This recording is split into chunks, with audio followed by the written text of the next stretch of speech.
बंदी छोड़ सतगुरु रामपाल जी परमेश्वर जी की जय हो।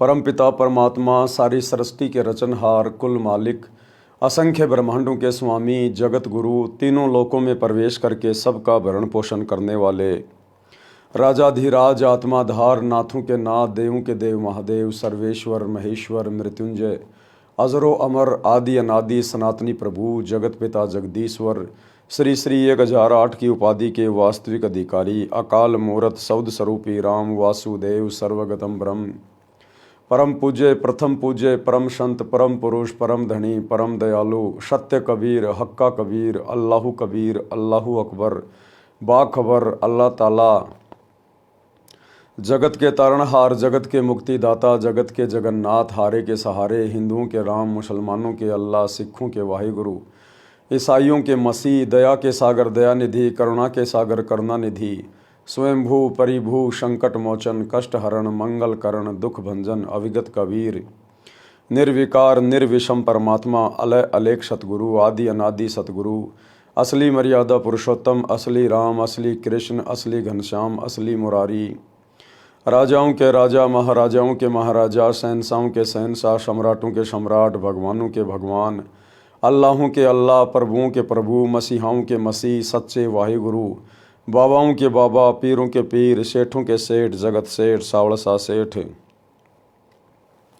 सर्वगुण संपन्न अनंत कोटि कलाओं के स्वामी अनंत कोटि ब्रह्मांडों के नायक योगियों में महायोगी ध्यानियों में महाध्यानी सिद्धों में परम सिद्ध ज्ञानियों में तत्व ज्ञानी ब्रह्म ज्ञानी महाज्ञानी परम ज्ञानी सर्वश्रेष्ठ ज्ञानी विज्ञानी युवा कबीर समरथ कबीर असमवात अमित ओजा सच्चे रहनुमा करीम अल्लाह शुभान अल्लाह दुनिया के अंतिम पैगंबर 8 सितंबर 1951 से गांव धनाना जिला सोनीपत हरियाणा भारतवर्ष की पावन भूमि पे प्रकट रियल कल्कि भगवान श्री नारायण साकार हरि श्री बाबा साहेब नूर अनंत परमात्मा संत श्रोमणी सतगुरु रामपाल जी परमेश्वर जी के चरण कमल में साध संगति से जुड़े हुए देश विदेश से आप और हम सभी सत्सेवक भाई बहनों का अनंत कोटि दंडवत प्रणाम।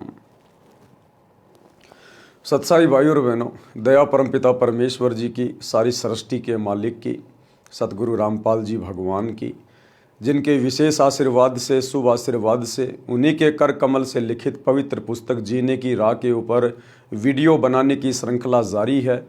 इसी श्रृंखला में आज हमारा ये 17वें नंबर का वीडियो है।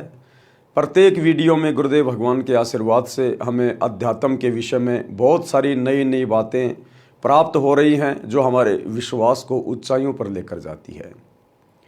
भाइयों और बहनों, जीने की राह पर चलने के लिए ही ये मनुष्य शरीर हमें परमेश्वर ने दिया है और असल में जीने की राह एक ही है। जीने का मकसद तभी है जब आप पूर्ण सतगुरु से उपदेश प्राप्त करके शत भक्ति को मर्यादाओं में रहकर सफलता की ओर लेकर जाओ। अगर आपने इस मनुष्य शरीर से स्त्री या पुरुष के शरीर से यदि आपने परमात्मा प्राप्ति नहीं की सत भक्ति नहीं की तो हमारे में और जानवरों में कोई अंतर नहीं है। परमात्मा कहते हैं भक्ति बिना नर और खर एक है। नर यानी इंसान, इंसान में स्त्री पुरुष सभी आ जाते हैं, और खर यानी गधा। अगर हमें सतगुरु की ये भक्ति नहीं मिली, आप चाहे देश के राजा हो, चाहे राष्ट्रपति हो, चाहे प्रधानमंत्री हो, आप जी इंसान होकर भी गधे की श्रेणी में हो, पशु की श्रेणी में। भक्ति बिना नर और खर एक है, जिन हर पद नहीं जाना, पूर्ण ब्रह्म की परख नहीं रे पूज मरे पाषाणा। पूर्ण परमात्मा कौन है, कैसा है, कहाँ रहता है, कैसे मिलता है, इसकी जानकारी तुझे प्राप्त नहीं हुई, सतभक्ति पे आप लगे नहीं तो मरने के बाद में पशु योनि में जाओगे। जीते जी भी गधे, जीते जी भी पशु, और मरने के बाद तो पशु योनि में जाना ही जाना है। तो विचार करने की ये बात है, जिन जिन आत्माओं को जीने की राह मिल चुकी है, जीवन जीने का मकसद प्राप्त हो चुका है, उन आत्माओं को अपनी किस्मत के ऊपर बारंबार विचार करके गुरुदेव भगवान का धन्यवाद करना चाहिए कि हे गुरुदेव, आपने इस संसार की अरबों की जनसंख्या में से कैसे मुझ नीच के ऊपर दया बख्श दी। आपने मेरा ये मनुष्य जन्म भी सवार दिया, आपने मेरा ये लोक भी सवार दिया, और शरीर छूटने के बाद आपके विमान में बैठ के आपके सचखंड में जाऊंगा, सदा सदा के लिए अमर हो जाऊंगा। मेरे तो लोक और परलोक दोनों आपकी कृपा से संवर गए, सफल हो गए। तो भाइयों और बहनों, बहुत बड़ी मेहर है इस समय धरती पर उस पूर्ण ब्रह्म परमेश्वर की। मुसलमान जिसे अल्लाह कहते हैं, हिंदू अपना भगवान कहते हैं, ईसाई जिसे मसीहा कहते हैं, सिख जिसे वाहिगुरु कहते हैं, आज वो परम शक्ति सतगुरु रामपाल जी के रूप में धरती पे प्रकट है। लेकिन उनको पहचाने बिना आप उनसे किसी प्रकार का कोई लाभ नहीं उठा सकते।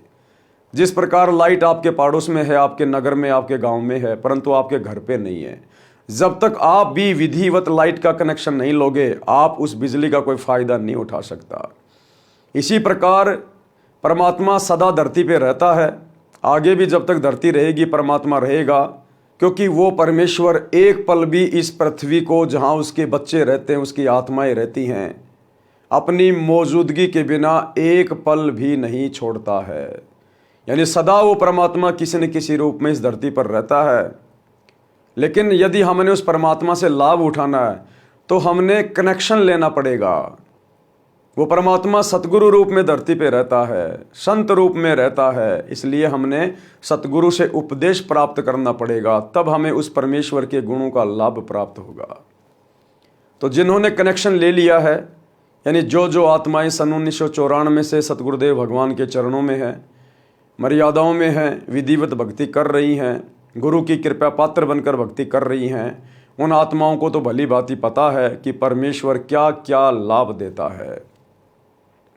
यहाँ का राजा यदि आपका मित्र है, आपका पिता है, वो भी आपको वो परम सुख, वो लाभ नहीं दे सकता जो लाभ सतगुरु यहाँ आपको दे सकता है। जो लाभ आपको ब्रह्मा विष्णु महेश की भक्ति नहीं दे सकती, वो लाभ सतगुरु की शरण में आने से मिलता है। तो भाई और बहनों, आप और हमारा सौभाग्य, और सौभाग्य उन आत्माओं का भी होगा जो समय रहते इस जीने की राह पुस्तक को पढ़कर या यूट्यूब पर सतगुरु रामपाल जी के प्रवचन सुनकर समय रहते, महाविनाश के समय से पहले, अपनी दुर्गति करवाने से पहले सतगुरुदेव के ज्ञान को समझकर उनसे उपदेश लेकर भक्ति शुरू कर देंगे। तो पिछले वीडियो में गुरुदेव भगवान ने हमें भक्ति मार्ग के विषय में काफ़ी कुछ बताया, समझाया, हमें जानकारी हुई, ज्ञान प्राप्त हुआ, और ज्ञान से हम फिर मर्यादा तोड़ने से बचेंगे, और मर्यादा तोड़ने से बचेंगे तो हमारी भक्ति परवान चढ़ेगी, हम मोक्ष को प्राप्त करेंगे। तो आज के वीडियो में गुरुदेव भगवान हमें क्या समझा रहे हैं, पवित्र पुस्तक जीने की राह पार्ट नंबर 17 पेज नंबर 127 से एक शब्द पूज्य गुरुदेव भगवान ने यहाँ पर लिखा है, और ये शब्द बहुत ही विशेष है। ये शब्द हमें ज्ञान की गहराइयों में लेकर जाएगा, और जैसे जैसे हम इस शब्द को समझते चले जाएंगे, हमारा विश्वास भी आसमान की ऊंचाइयों को छुएगा। ये शब्द आपको इसी बात पर केंद्रित करेगा कि सबसे पहले आपने ये निर्णय करना है कि आपका ईश कौन है, आपका इष्ट देव कौन है। आप पतिव्रता पद की भक्ति कर रहे हैं या नहीं कर रहे हैं? आपको वास्तव में असल में कबीर परमात्मा कौन है, इस बात का ज्ञान है भी या नहीं है, या खाली देखा देखी में भक्ति पे लग रहे हैं? तो क्या कह रहे हैं गुरुदेव भगवान, तन मन शीस ईस अपने पे, तन मन शीस ईस अपने पे, पैलम चोट चढ़ावे, जब कोई राम भगत गति पावे हो जी, जब कोई राम भगत गत पावे हो जी। तन, तन यानी शरीर, मन, मन यानी जो एलिमेंट हमारे शरीर को चला रहा है, कंट्रोल कर रहा है, और शीस, शीस यानी हमारी इच्छाएं, हमारी आशा, हमारी उम्मीद, हमारा समर्पण। तन मन शीस, इस तन मन शीस में सब कुछ आ गया, हमारा अपना कुछ भी नहीं बचा। जो भी कुछ है ये तन मन और शीस ही है। हमने पूर्णतया अपने आप को अपने ईश के ऊपर, यानी ईश यानी इष्ट देव के ऊपर समर्पित कर देना है। सतगुरु से उपदेश लेने के बाद हमने सर्वप्रथम तो ये पहचान कर लेनी चाहिए कि मेरा इष्ट कौन है, मेरा ईश कौन है। उसके बाद उस इष्ट के ऊपर, उस ईश के ऊपर अपने आप को कुर्बान कर देना है, समर्पित कर देना है। और भाई और बहनों, सबसे ज्यादा धोखा आत्माएं यहां पर इष्ट को पहचानने में करती हैं। समर्पित तो उसके बाद होंगे जब पहले हमें ईश की पहचान होगी कि इष्ट कौन है मेरा। तो जगत वाले भाई बहन वो तो अपना इष्ट मानते हैं, कोई ब्रह्मा को, कोई विष्णु को, कोई शिव जी को, कोई हनुमान जी को, कोई माता जी को। लेकिन सतगुरु से उपदेश लेने के बाद फिर आपने उन सभी देवी देवताओं को त्यागना पड़ेगा, छोड़ना पड़ेगा। हमने ईश मानकर उनकी भक्ति नहीं करनी, इष्ट मानकर उनकी भक्ति नहीं करनी, क्योंकि वे असल में इष्ट नहीं हैं। इष्ट उसे कहते हैं जो पूरी सृष्टि को बनाने वाला है। इस सृष्टि में ब्रह्मा विष्णु महेश भी आ गए, 33 करोड़ देवी देवता भी आ गए, काल और दुर्गा भी आ गई, महाकाल भी आ गया, अक्षर पुरुष। ऊपर के 4 लोक भी आ गए, सतलोक, अलख लोक, अगम लोक, अनामी लोक। इस पूरी कंस्ट्रक्शन को जिसने कंप्लीट किया है, जिसने बनाया है, असंख्य आत्माओं को बनाया है, ये सूरज, चांद, तारे, ब्रह्मांड, ग्रह, उपग्रह जिसने बनाए हैं, वो है इष्ट, वो है ईश। और पूरी सृष्टि का केवल एक ही ईश है, केवल एक ही इष्ट है, कबीर देव। तो जगत वाले भाई बहन जो अभी अभी सतगुरु रामपाल जी भगवान से जुड़े हैं, भक्ति कर रहे हैं, उन्होंने अपने पहले वाले नकली इष्टों को त्यागना पड़ेगा, नकली भगवानों को छोड़ना पड़ेगा, उनको इष्ट रूप में नहीं पूजना। उन भगत भाई बहनों ने यह पहचान करनी है गुरुदेव के सत्संग सुन के कि असल में मेरा इष्ट कौन है। तो सतगुरु की शरण में आने के बाद हमें पता चलेगा कि भक्तों का इष्ट, भक्तों का भगवान, भक्तों का परमात्मा उनका सतगुरु होता है। कौन होता है? सतगुरु। सतगुरु ही इष्ट होता है। लेकिन ये काल यहां पर बहुत बड़ा रोल प्ले करता है। इस ब्रह्मांड में भाई और बहनों 2 ही शक्तियां हैं, एक काल और एक दयाल। दयाल कबीर परमात्मा और काल 21 ब्रह्मांड का स्वामी ज्योति निरंजन, जो हर पॉइंट पर आपको भ्रमित करने की कुचेष्टा करेगा। उसका काम ही यह है, क्योंकि आप और हम उसका भोजन हैं, और कोई भी व्यक्ति अपने भोजन को इतनी आसानी से नहीं निकलने देगा। तो वो हमें कदम कदम पे भ्रमित करेगा इष्ट को लेकर। तो वर्तमान में हमारे खुद के भगत भाई बहन, सतगुरु रामपाल जी के फॉलोवर, विशेषकर जो शतलोक आश्रमों से जुड़े हुए हैं, सतगुरु रामपाल जी का परिवार, सभी कोऑर्डिनेटर, आश्रम संचालक, ये इष्ट को लेकर भ्रमित हैं और बुरी तरह से भ्रमित हैं। भले ही वो लोग 30 साल से भक्ति कर रहे हैं, 20 साल से भक्ति कर रहे हैं, लेकिन अभी तक गुरुदेव का कलियुगी परिवार, हमारे कोऑर्डिनेटर भाई बंधु और लाखों की संगत जो शतलोक आश्रमों में गुरुदेव के परिवार को आज गुरुदेव की गैर मौजूदगी में फॉलो करती है, किसी को नहीं पता कि असल में उनका इष्ट कौन है। जब बात आती है परमात्मा की, कबीर की, इष्ट की, तो सभी कह देते हैं कि वो दाढ़ी मूंछ वाले कबीर जी जो 650 साल पहले बनारस के काशी में आए थे, वो हमारे इष्ट हैं, हमारे कबीर, हमारे भगवान हैं। यही सबसे बड़ा धोखा संगत खा रही है। अरे वो तो 650 साल पहले आए थे, दाढ़ी मूंछ वाले रूप में तो 650 साल पहले आए थे। वर्तमान में उनका क्या रोल? अगर उस समय उनको इष्ट मान के पूजते, भक्ति करते, तो तुम्हारा कल्याण हो जाता। उस समय तो उनको तुमने इष्ट माना नहीं। उस समय तो तुमने ब्रह्मा विष्णु महेश की चोटी पकड़ के रखी कि नहीं नहीं, भगवान तो ब्रह्मा जी हैं, विष्णु हैं, हनुमान जी हैं। उस कबीर को उस समय किसी ने अपना इष्ट नहीं माना, और आज दावा ठोक रहे हैं कि वो कबीर इष्ट है। लेकिन वो कबीर दाढ़ी मूंछ वाले फोरम में, दाढ़ी मूंछ वाले रूप में आज नहीं है। केवल उसकी फोटो से हमारा उद्धार नहीं हो सकता, हमारा मोक्ष नहीं हो सकता। वो फोटो जन्म जन्मांतरों की हमारी भक्ति की भूख को, प्यास को शांत नहीं कर सकती। आज कहां है वो कबीर? आज कहां बैठा है वो कबीर? आज यदि हम उससे दीक्षा लेंगे, उसे अपना गुरु बनाएंगे, अपना इष्ट मानेंगे, उसकी मर्यादा में रह के भक्ति करेंगे तो हमारी आत्मा का कल्याण संभव है। अब ये पहचान कि वो कबीर जो 650 साल पहले आए था दाढ़ी मूंछ वाले रूप बना के, आज वो धरती पे कहां है, इस बात की जानकारी 90% सतलोक आश्रमों से जुड़े हुए भक्तों को नहीं है।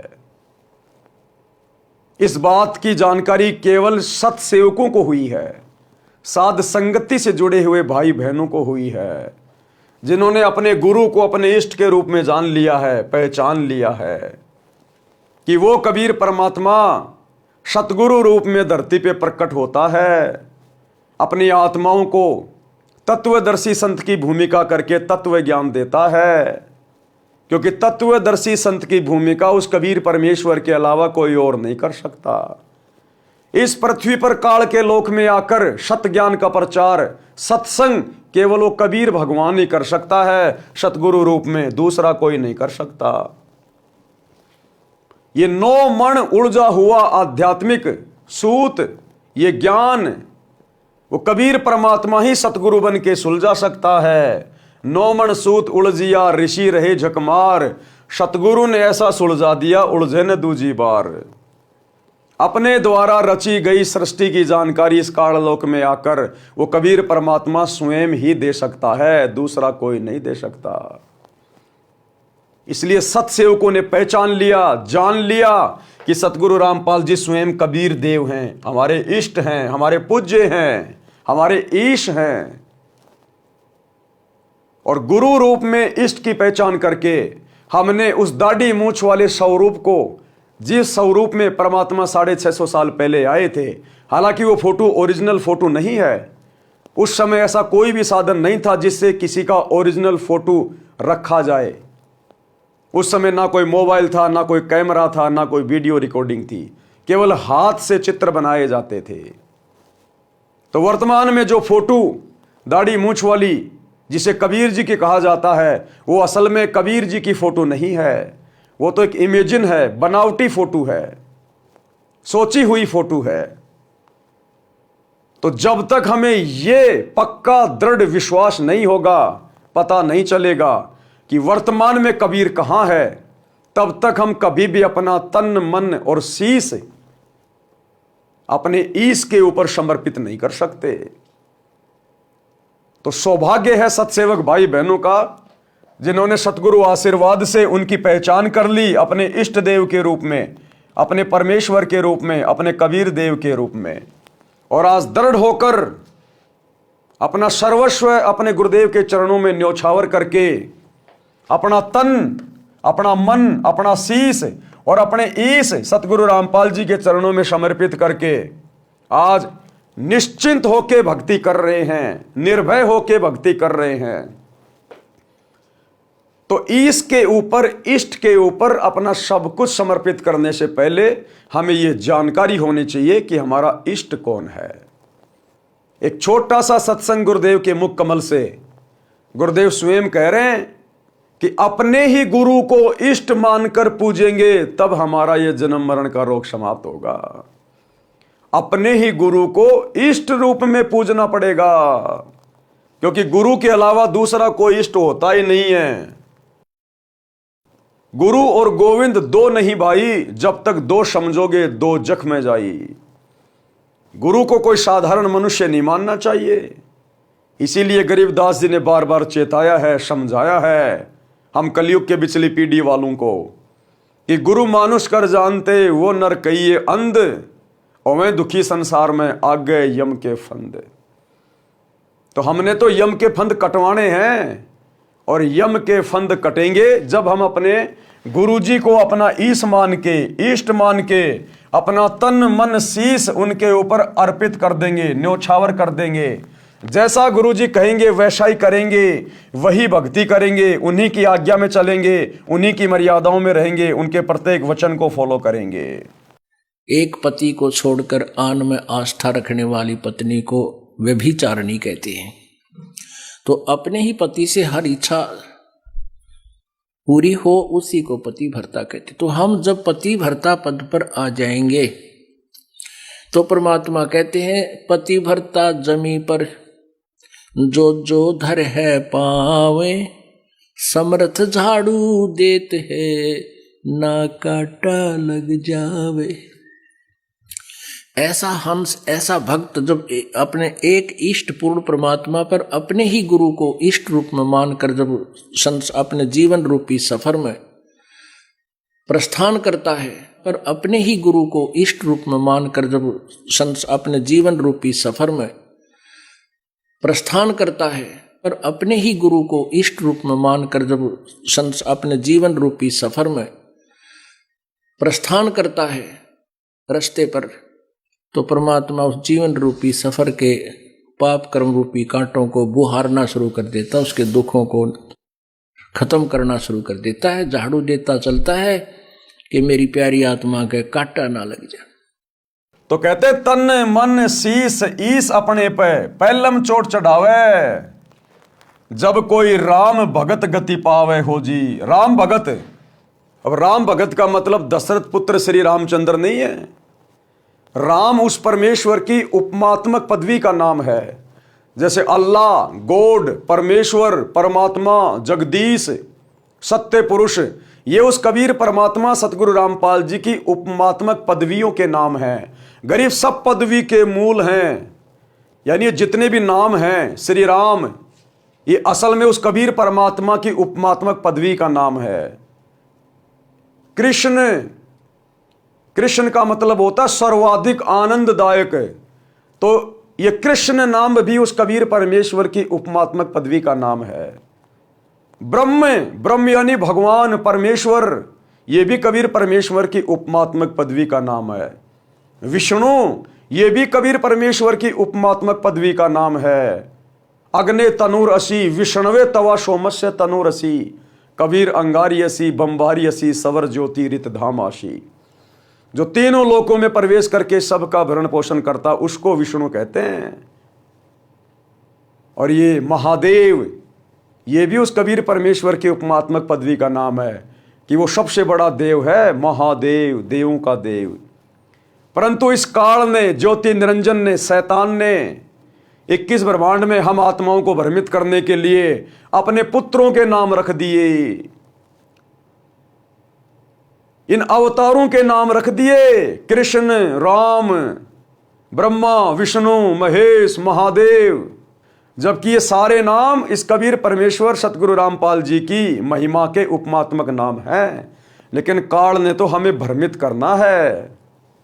इसलिए त्रेता में जो दशरथ पुत्र श्री रामचंद्र जी आए थे, उनका पूरा नाम था रामचंद्र, रामचंद्र, और वो उनके शरीर की पहचान थी, केवल उनके शरीर की पहचान। वो असल में राम नहीं थे। राम राम सब जगत बखाने, आदि राम कोई बिरला जाने। रामचंद्र जी का जन्म तो त्रेता में हुआ था। रामचंद्र जी का दादा भी नहीं जानता था कि मेरे पोते का नाम रामचंद्र होगा। सतयुग में इंसान थे, वो तो नहीं जानते थे राम कौन है, श्री कृष्ण कौन है। उस समय तो आपके राम और श्री कृष्ण का जन्म भी नहीं हुआ था। तो ये कबीर परमात्मा असल में राम है, जो पूरी सृष्टि में रम रहा है, उसको कहते हैं राम। तो ये गुरुदेव भगवान की उपमात्मक पदवी का नाम है राम, कि जब कोई राम भगत, यानी उस कबीर परमात्मा का भगत, जब वो सतगुरु रूप में आते हैं, उस समय जो उनकी भक्ति करेगा उनका भगत कहलाएगा। जब कोई राम भगत गति पावे हो जी, यानी सर्वप्रथम तो अपने इष्ट की पहचान हो, पहचान होने के बाद संसार से उल्टा हटके, जीवित ही मर के अपना तन मन शीस सब कुछ अपने गुरुदेव के ऊपर न्यौछावर कर दे, समर्पित कर दे, और जैसा गुरुदेव कहें केवल उसी आधार से भक्ति करे, तब कहीं जाकर हम मुक्ति के अधिकारी बनेंगे। आगे क्या कह रहे हैं गुरुदेव? सतगुरु तिलक अजपा माला, युगत जटा रखवावे। सतगुरु तिलक अजपा माला, युगत जटा रखवावे। जत को पीन सत का चोला, भीतर भेख बनावे, जब कोई राम भगत गति पावे। हो जी, जब कोई राम भगत गति पावे। हो जी। बारंबार आपको उसी पॉइंट पे सतगुरु लाना चाहते हैं, क्योंकि सतगुरु भक्ति का मूल होता है, भक्ति की रीढ़ होती है, भक्ति की नींव होती है। सतगुरु से ही भक्ति शुरू होती है, सतगुरु ही भक्ति को परवान चढ़ाता है, और सतगुरु से ही सतलोक में जाके ये हमारे जन्म मरण का रोग समाप्त होता है। तो क्या कह रहे हैं परमात्मा? सतगुरु तिलक अजप्पा माला। सतगुरुदेव हमारे तिलक हैं। जैसे हम लोग माथे पे निकालते हैं, तिलक कहां निकाला जाता है? मस्तिष्क पे। यहां पे तिलक निकाला जाता है, मस्तिष्क पे, यानी अति पूजनीय। तिलक का स्थान सबसे ऊपर होता है, यहां मस्तिष्क पे, जो सबको दिखाई दे। तो कहते हैं सतगुरु तिलक, यानी सतगुरु को भगत ने अपने जीवन में सर्वोपरि महत्व देना चाहिए। प्राथमिकता सबसे पहले अपने सतगुरु को देनी चाहिए। एकमात्र पूज्य देव भगत का केवल सतगुरु होना चाहिए।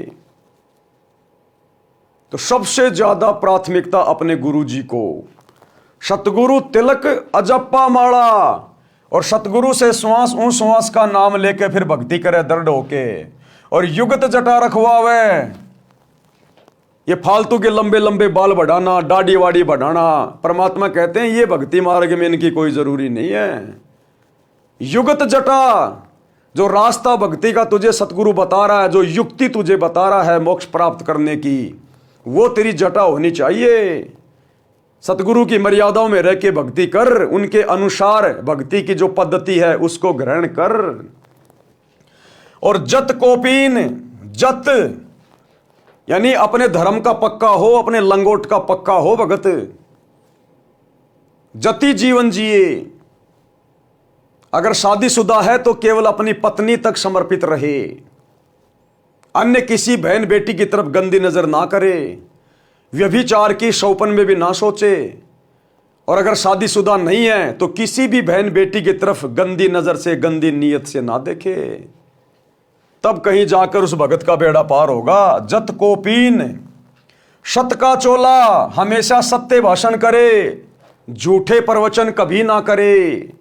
और भीतर भेक बनावे, यानी बाहरी दिखावा करने की जरूरत नहीं है। ये तिलक लगाना, चंदन लगाना, गले में माला डालना, लाल पीले कपड़े पहनना, परमात्मा कहते हैं ये बाहरी दिखावे की जरूरत नहीं है। भीतर भेख बनावे, अंदर से भगत बनो। सतगुरु की शिक्षाओं को, मर्यादाओं को, उनकी आज्ञाओं में रहकर चलकर अंदर से भगत बनो। वो सतगुरु अंदर से देखेगा, सतगुरु बाहरी आवरण नहीं देखता। बाहरी आवरण के विषय में तो परमात्मा कहते हैं कंठी माला सुमरणी पहनने से क्या होए। अरे ऊपर ढूंढा साधु का और अंतर राख्या खोए। तेरे अंदर तो भक्ति है नहीं, मर्यादा तू फॉलो करता नहीं, सुमरण तू ढंग से करता नहीं, गुरु जी को तू हल्के में ले रहा है, और बाहर से तू भगत बनने का दिखावा कर रहा है। तो कहते हैं ऐसे बात नहीं बनेगी इस भक्ति मार्ग पर। सतगुरु के शरण में आने के बाद तूने पहले वाले आडंबर छोड़ने पड़ेंगे, त्यागने पड़ेंगे। वो हाथों में मालाएं बांध के रखना, गले में रुद्राक्ष की मालाएं, तिलक विलक लगाना, कुंडल उंडल डालना, कान छिदवाना, दाढ़ी वाड़ी बढ़ाना, जटा बढ़ाना, परमात्मा कहते हैं बाहरी दिखावा भक्ति मार्ग में नहीं चलता। सतगुरु तो अंदर से जानता है कि हम कितने भगत हैं। तो कहते हैं सतगुरु तिलक अजप्पा माला, युगत जटा रखवावे, और जत कोपीन, और सत का चोला, और भीतर भेक बनावे, जब कोई राम भगत गति पावे। यानी हमने इस कदर भक्ति करनी पड़ेगी, इतना समर्पित होना पड़ेगा। आगे क्या कह रहे हैं गुरुदेव? लोक लाज मर्याद जगत की, तृण ज्यों तोड़ बगावे। लोक लाज मर्याद जगत की, तिण के ज्यों तोड़ बगावे। कामिनी कनक जहर कर जान, शहर अगमपुर जावे, जब कोई राम भगत गत पावे हो जी, जब कोई राम भगत गत पावे हो जी। लोक लाज मर्याद जगत की, तृण ज्यों तोड़ बगावे। तृण यानी तिनका, घास का तिनका। लोक लाज, इस सतभक्ति में आने के बाद हमने लोक लाज को पूरी तरह से त्यागना पड़ेगा। जब हम सतगुरु की शरण में आने के बाद इस काललोक की झूठी परंपराओं से पीछे हटना शुरू होंगे, ये होली, दिवाली, मकर संक्रांति, इन सभी फालतू के त्योहारों को मनाना छोड़ेंगे, सहयोग करना छोड़ेंगे। ये शादी, विवाह, भात, छूछक, लेन देन, पीलिया सीढ़िया, इन फालतू की परंपराओं से पीछे हटेंगे। शादी विवाह में ढोलक, बैंड बाजा, डीजे, हाथी घोड़े, पंडित बाराती, फेरे वेरे, दुनिया भर का दिखावा, लेन देन, जब हम इन रीति रिवाजों से पीछे हटेंगे और जितने भी ये डमी गॉड हैं इन सब की भक्ति को छोड़ेंगे, उस समय हमारे रिश्तेदार, हमारे यार दोस्त, हमारे आसपास रहने वाले लोग, समाज के लोग, घर परिवार के लोग जो भक्ति नहीं कर रहे हैं तो ये नकली भक्ति कर रहे हैं, आन उपासना कर रहे हैं, वो फिर हमारे विरोध में आएंगे, क्योंकि उनकी परंपरा हमारी परंपराओं में रात दिन का अंतर हो जाएगा, उनके विचारों में हमारे विचारों में रात दिन का अंतर हो जाएगा। तो घर घर में झगड़ा बनेगा, विरोध होगा, संघर्ष करना पड़ेगा। तो परमात्मा कहते हैं उस समय आपने उस समाज की झूठी लोक लाज को, मर्यादाओं को, परंपराओं को, रीति रिवाजों को आपने घास के सूखे तिनके की तरह तोड़ के फेंकना पड़ेगा कि भैया मुझे तो मोक्ष चाहिए, सतलोक चाहिए। बाढ़ में गया तेरा समाज, बाढ़ में गया तेरा परिवार। अपनी तरफ से मैं किसी को दुखी करता नहीं, तंग करता नहीं, तुम चाहे जो मर्जी करो, लेकिन मैं अब वही करूंगा जो मेरे सतगुरु ने मुझे समझा दिया, शास्त्रों से दिखा दिया, जो मेरी आत्मा ने स्वीकार कर लिया। तो कहते हैं उन समाज की झूठी लोकलाज, परंपराओं को, मर्यादाओं को सूखे घास के तिनके की तरह तोड़ के फेंक दे कि जाओ, अब कोई लेना देना नहीं है, ये दास तो अब नहीं मानने वाला। कहते हैं सतगुरु भी साथ में रहता भगत के, दूर नहीं होता। सतगुरु के अंग संग रहे बिना, सतगुरु के विशेष आशीर्वाद के बिना, उनकी छत्र छाया के बिना इस काल लोक में आप काल लोक की एक भी मर्यादा से पीछे नहीं हट सकते। तो ये ना सोचना कि मेरे को ज्ञान हो गया, मैं तो दृढ़ हो गया, इसलिए मैं संघर्ष कर रहा हूं। सतगुरु तेरी पीठ पीछे खड़ा है। यहां पर बहुत बड़े बड़े ज्ञानी होके जा लिया जो गधे बन के घूम रहे हैं। ये अकेले ज्ञानवान से कुछ नहीं होता। जब तक सतगुरु पीठ पीछे ना खड़ा रहे तब तक आप इस काललोक की एक भी मर्यादा से पीछे नहीं हट सकते। तो यदि आप संघर्ष कर रहे हैं, आपके अंदर वो हिम्मत पैदा हो रही है, तो कभी इस बात के ऊपर घमंड मत कर लेना, अहंकार ना ले आना कि मुझे ज्ञान हो गया है, मेरे अंदर भक्ति की शक्ति आ गई, मैं संघर्ष कर रहा हूं। कुछ नहीं कर रहा।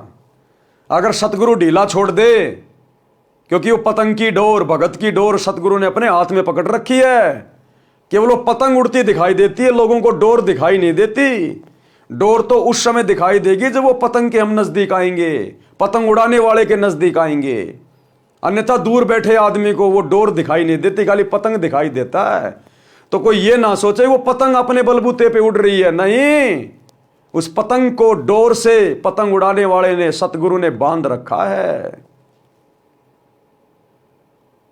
तो भाई और बहनों, मन में कभी अहंकार ना आ जाए। तो सतगुरु के विशेष आशीर्वाद के बिना, दया दृष्टि के बिना हम इस काललोक की एक भी मर्यादा में हेराफेरी नहीं कर सकते, हम संघर्ष नहीं कर सकते, त्याग नहीं सकते। तो सतगुरु भी पल पल हमारे साथ में रहता है, इस बात को हमने भूलना नहीं चाहिए। लेकिन सतगुरु रहेगा उसी आत्मा के साथ, उसी भगत के साथ, उसी बहन बेटी के साथ जो सतगुरु की मर्यादा में रह के भक्ति करेगी, जो सतगुरु को अपना इष्ट मान के भक्ति करेंगे। अन्यथा समाज की मर्यादाओं से आप हट नहीं सकते। और यही कारण है आज 2025 तक गुरुदेव की गैर हाजिरी में शतलोक आश्रमों से जुड़े हुए भाई बहन इन मर्यादाओं को छोड़ नहीं पा रहे, इन परंपराओं को, लोकलाज को तोड़ नहीं पा रहे। राजनेताओं के दबाव में आकर राजनेताओं की रैलियों में चले जाते हैं। इनको डर है कि यदि हमने सरकारों को सपोर्ट नहीं किया तो हमारे आश्रम बंद करवा दिए जाएंगे, धार्मिक धंधा बंद हो जाएगा। समाज के साथ आज भी यारी निभा रहे हैं, धर्मशालाएं बनवा रहे हैं, करोड़ों रुपया समाज का, भगत समाज का बर्बाद किया जा रहा है। आज भी अपने आश्रम चलाने के लिए गुरुदेव का परिवार धनाना गांव वालों के लिए स्टेडियम बना रहा है, हर प्रकार से गुलामियां कर रहा है, चापलूसी कर रहा है। क्यों? क्योंकि उनको अभी तक इष्ट की पहचान नहीं है। अभी तक उन्होंने अपने गुरु को मानुष ही मान रखा है, इसलिए सतगुरु उनके साथ में नहीं है, केवल उनके संस्कार उनके साथ में है। और अकेले संस्कार के बलबूते पे आप इस काल लोक की शक्तियों के साथ में संघर्ष नहीं कर सकते। तो सतगुरु पल पल कदम कदम साए की तरह अपने सत्सेवक बच्चों के साथ है, जिन सत्सेवक बच्चों ने आज पूरी दुनिया से पंगा ले रखा है। सत्सेवक एक तरफ, समाज की मर्यादा एक तरफ, और आज अपने गुरु को इष्ट मान के घर घर में उनका आसन लगा के, बेड लगा के, ज्ञान को आधार बना के, घर को आश्रम बना के, और गीता अध्याय 3 श्लोक 13 के अनुसार अपने गुरु को परमात्मा मान के, इष्ट मान के घर घर में भोग लगाया जा रहा है। और सतगुरु की छप्पर फाड़ दया हो रही है, छप्पर फाड़। जो असीम शांति, जो सुख आज सत्सेवक भाई बहनों को है, धरती पर किसी को नहीं है, यहाँ के राजा को भी नहीं है। और राजा भी पल पल टेंशन में जीता है, पल पल टेंशन में। तो ये कुछ नियम है, ये फॉर्मूले, इनको भगत ने जब तक अपने जीवन पे लागू नहीं किया तब तक वो सतगुरु से कोई विशेष आशीर्वाद प्राप्त नहीं कर पाएगा। तो कहते हैं लोक लाज मर्याद जगत की तिनके ज्यों तोड़ बगावे, और कामिनी कनक जहर कर जाने। कामिनी यानी स्त्री, औरत, और ये कनक यानी सोना। कहते हैं जो स्त्री को और सोने को जहर के समान मानेगा, शहर अगमपुर जावे, वही आत्मा सतलोक में प्रवेश कर सकती है। तो बताओ ये रजा किसके ऊपर? आज घर घर में, पति पत्नी में, भाई बहन के रिश्ते कहां बन रहे हैं? आज संगत में यदि किसी ने पूरी तरह से सोने चांदी के गहने पहनना छोड़ा है तो किसने छोड़ा है? बताने की जरूरत नहीं है, सबको पता है। साथ संगति से जुड़ी हुई आत्माओं ने 25-25 साल की उम्र में सत्सेवकों के घरों में भाई बहन के रिश्ते बन चुके हैं, जो पहले पति और पत्नी के रिश्ते में थे। जिनके संतान भी नहीं है और जिनकी उम्र भी ज्यादा नहीं है, आज वो भगत भाई बहन भी इस ज्ञान को आधार बनाकर अपनी आत्मा के कल्याण के लिए भाई बहन के रिश्तों में आ चुके हैं कि असंख्य जन्म हो गए बच्चे पैदा करते करते। हम तो काल की खुराक पैदा कर रहे हैं, काल की खुराक। सतगुरु नहीं कहेगा खुल के, क्योंकि सतगुरु ने तो इसको श्राप दे रखा है रोजाना 1 लाख मानव शरीरधारी प्राणी खाने का। तो सतगुरु कैसे ये पैदावार को बंद करवाएगा? सतगुरु कैसे अपने बेटे के विरुद्ध जाएगा? सतगुरु कैसे काल के विरुद्ध जाएगा? इसलिए सतगुरु नहीं कहेगा, सतगुरु वचन में है। लेकिन सतगुरु ने यहां संकेत कर दिया कि अगर तुम्हें सतलोक जाना है तो तुमने इस बच्चे पैदा करने वाली फैक्ट्री से बचना होगा। कामिनी यानी स्त्री, और ये कणक यानी सोना। जहर कर जाने, शहर अगमपुर जावे, जब कोई राम भगत गति पावे। आगे क्या कह रहे हैं गुरुदेव? जो पतिव्रता पति से राती, आन पुरुष ना भावे। जो पति भरता पति से राती, आन पुरुष ना भावे। बस पीहर में सुरत प्रीतम में, न्यों कोई ध्यान लगावे। जब कोई राम भगत गत पावे हो जी, जब कोई राम भगत गत पावे हो जी। जो पति भरता, पति से राती, राती यानी संभोग करना, शारीरिक मिलन करना। जिस प्रकार एक पति भरता स्त्री केवल अपनी पति से ही शारीरिक मिलन करती है, केवल अपने पति को ही समर्पित करती है। आन पुरुष ना भावे, अन्य कोई भी गैर मर्द शौपन में भी उसको अच्छा नहीं लगेगा।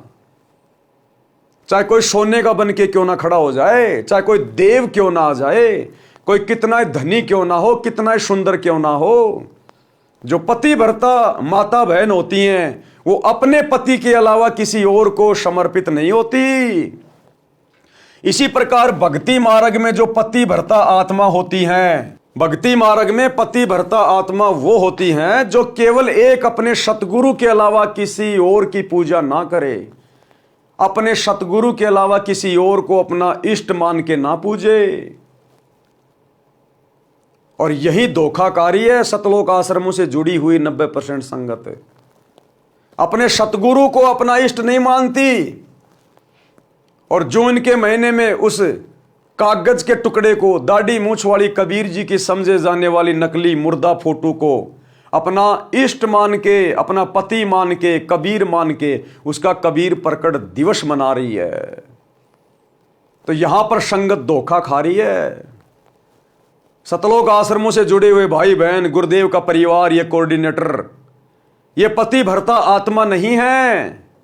इनके तो 5-5 पति है, 5-5 पति वैश्या भक्ति कर रहे हैं। महाभारत की द्रौपदी वाली आत्मा बन के घूम रहे सभी। इनके सबके घरों में, इनके दरबार में आप कभी जाना, इनके दरबार में एक फोटो मिलेगी, बीच में सतगुरु रामपाल जी, इस कोने में दाढ़ी मूछ वाले नकली कबीर जी, इस कोने में गरीबदास जी की फोटो, नीचे वाले कोने में दादा गुरु जी की फोटो, इस वाले कोने में पंडित चिदानंद जी की फोटो। अरे कितने पति हैं तुम्हारे? तुम पतिव्रता आत्मा नहीं हो, ये तो वैश्या भक्ति है। वैश्या को पता ही नहीं होता मेरे कितने पति हैं। और पति भर्ता पद पे आए बिना सतगुरु अपना वो आशीर्वाद नहीं बख्शेगा जिससे हमारा ज्ञान योग खुले, हमें सद्बुद्धि आए, हम भक्ति मार्ग पर आगे बढ़ें, दृढ़ होकर भक्ति कर सकें, समाज की परंपराओं से संघर्ष कर सकें। वो हिम्मत उसी समय आएगी जब सतगुरु अपना आशीर्वाद देगा, विशेष मेहर बख्शेगा, पल पल साथ रहेगा। और सतगुरु पल पल उसी आत्मा के साथ रहेगा जो पति भर्ता पद पे आ जाएगी, केवल अपने गुरु के अलावा किसी और को कबीर नहीं मानेगी, नहीं पूजेगी। तो कहते हैं जो पति भर्ता पति से राती आन पुरुष ना भावे, और बशे पीहर में प्रीत सुरतम में न्यों कोई ध्यान लगावे। वो पतिव्रता स्त्री अपने पीहर चली जाएगी तो भी उसका ध्यान पल पल अपने ससुराल में, अपने पति में रहेगा। क्या कर रहा होगा, क्या खा रहा होगा, क्या सोच रहा होगा, पल पल उसका ध्यान वहीं रहता है। तो इसी प्रकार हम इस सांसारिक काल के लोक में घूमेंगे फिरेंगे, रोजी रोटी के लिए भी धक्के खाएंगे, और भी अनेक काम यहाँ पे हमारे को करने पड़ते हैं। मजदूरी भी कर रहा है, कोई नौकरी कर रहा है, लेकिन पल पल भगत का चिंतन, भगत का ध्यान अपने सतगुरुदेव के चरणों में होना चाहिए। उनकी भक्ति से लगे रहना चाहिए, अपना नाम सुमरण करते रहना चाहिए। जब भी मौका मिल जाए, जरा सी काम से फुर्सत मिले, अपना सत्संग सुन लेना चाहिए, अपने गुरुदेव की महिमा कर लेनी चाहिए। बशे पीहर में और सुरत पीरतम में कर रहे हैं काम धंधा, गाड़ी पे आ रहे हैं जा रहे हैं, लेकिन ध्यान गुरु की भक्ति में, गुरु के गुणगान में, सुमरण में। तो कहते हैं बशे पीहर में और सुरत पीरतम में न्यों कोई ध्यान लगावे, जब कोई राम भगत गति पावे। आगे क्या कह रहे हैं गुरुदेव? निंदा स्तुति मान बढ़ाई मन से मार गिरावे। निंदा स्तुति मान बढ़ाई मन से मार गिरावे। अष्ट सिद्धि की अटक न माने आगे कदम बढ़ावे। जब कोई राम भगत गति पावे हो जी, जब कोई राम भगत गति पावे हो जी। भगत ने कभी भी किसी की निंदा नहीं करनी चाहिए। भगत ने कभी भी अपनी स्तुति नहीं करवानी चाहिए, यानी मान बढ़ाई की भूख नहीं होनी चाहिए, सम्मान पाने की भूख नहीं होनी चाहिए। निंदा स्तुति मान बढ़ाई मन से मार गिरावे। कति दिल से निकाल दे, खत्म कर दे कि इस गंदे लोक में वैसे सब दुखी हैं, मैं किसकी निंदा चुगली करूं। निंदा चुगली के यहां दो अर्थ हैं भाई और बहनों, ध्यान रखना। सच को सच कहना किसी की निंदा चुगली करना नहीं होता है। परमात्मा कहते हैं साचा शब्द कबीर का प्रकट किया जगमाही, और जैसे को तैसा कहे सो तो निंदा नाही। चोर को चोर कहना, गलत को गलत कहना, यह किसी की निंदा चुगली नहीं है। हां, आप जिसके बारे में जानते नहीं, पहचानते नहीं, और दूसरे की देखा देखी, दूसरे के कहने से यदि आप उसकी बुराई कर रहे हैं तो वो निंदा चुगली में आएगा। लेकिन सच को सच कहना, गलत को गलत कहना, यह निंदा चुगली में नहीं आता। तो भगत ने दुनिया की देखा देखी, निंदा चुगली करके अपने कर्म नहीं फोड़ने चाहिए, और भगत ने कभी भी अपनी पूजा नहीं करवानी, अपनी महिमा सुन के उसको खुश नहीं होना। जिस प्रकार गुरुदेव के दोनों लड़के गोहाना जाट महासभा के उद्घाटन में अपने गले में फूलों की मालाएं डलवा के खुश होके घूम रहे हैं, ये अपनी पूजा करवाना है, अपनी स्तुति करवाना है, अपना गुणगान करवाना है।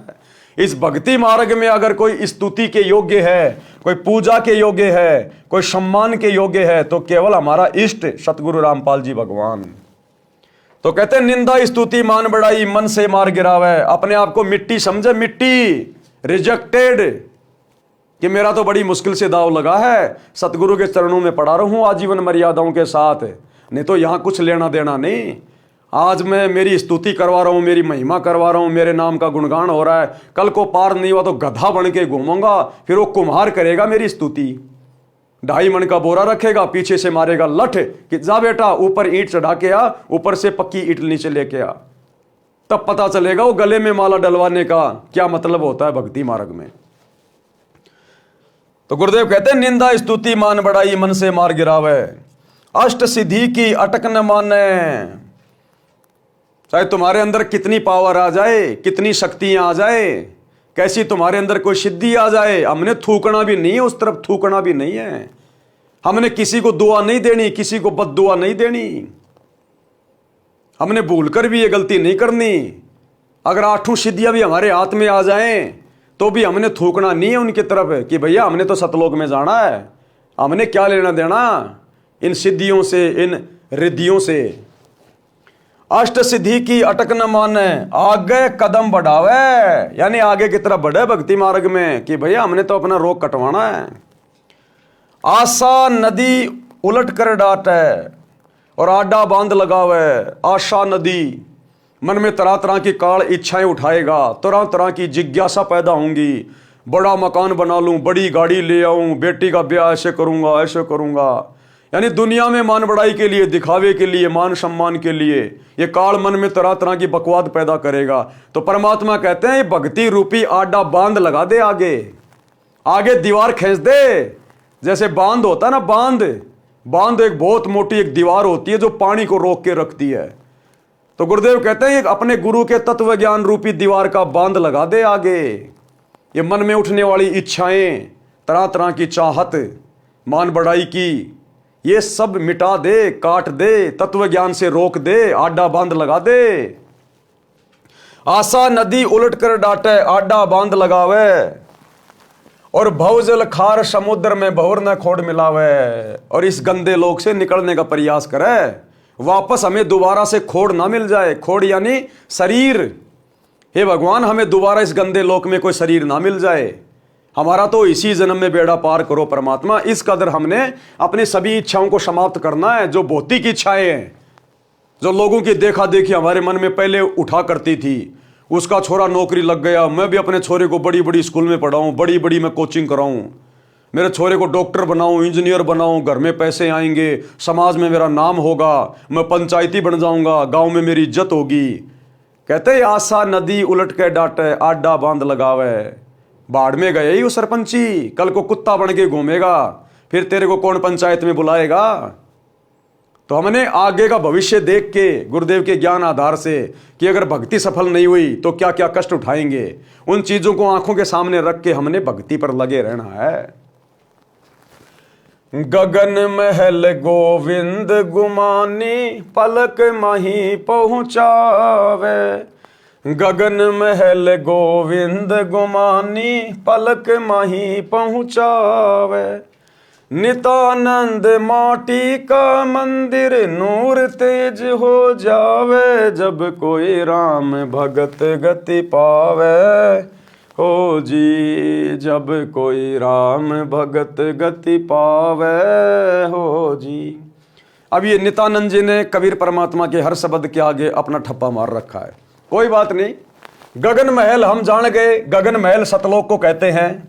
गगन महल गोविंद गुमानी, ये गुमानी नित्यानंद जी के गुरु का नाम था, और गोविंद यानी परमात्मा, यानी गुरु गुमानी, गोविंद गुमानी।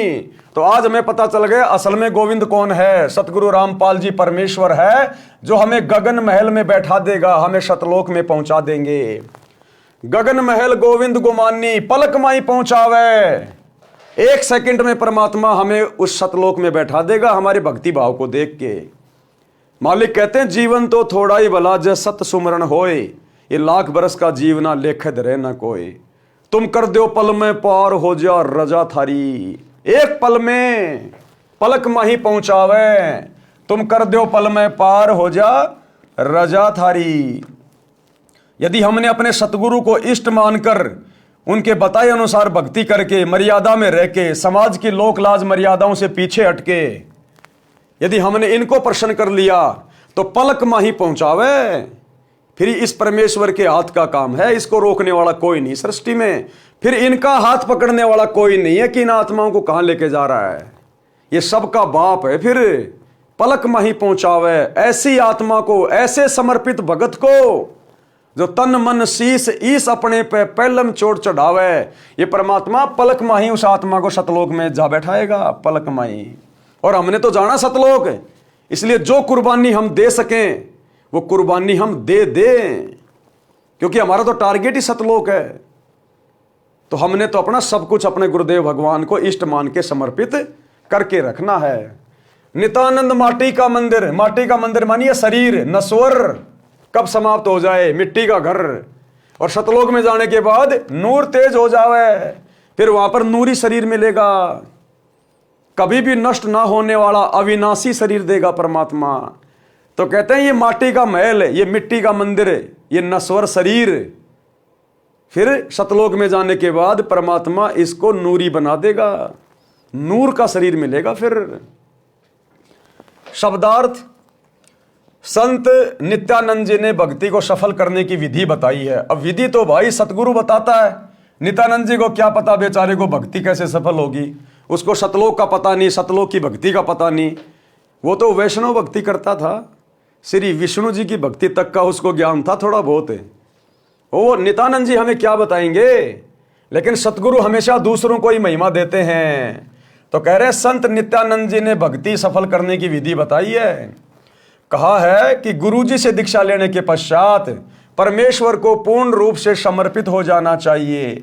गुरु जी से दीक्षा लेने के बाद परमेश्वर के प्रति समर्पित हो जाना चाहिए, क्योंकि गुरु से दीक्षा लेने के बाद हमें ज्ञान होगा और हमें फिर यह पता चलेगा कि वो गुरु ही परमेश्वर है। गुरु बड़े हैं गोविंद से मन में देख विचार, हरि सुमरे सो वार हैं गुरु भजे होई पार। अरे 7 दीप और 9 खंड में गुरु से बड़ा ना कोई, करता करे ना कर सके सतगुरु करे सो होए। गुरु और गोविंद 2 नहीं भाई, जब तक 2 समझोगे 2 जग में जाई। तो नित्यानंद जी इसीलिए तो पार नहीं हो पाए, क्योंकि नाम ले लिया उन्होंने अपने गुरु से, गुमानी दास से, और समर्पित हो गए विष्णु भगवान को आधार बना के।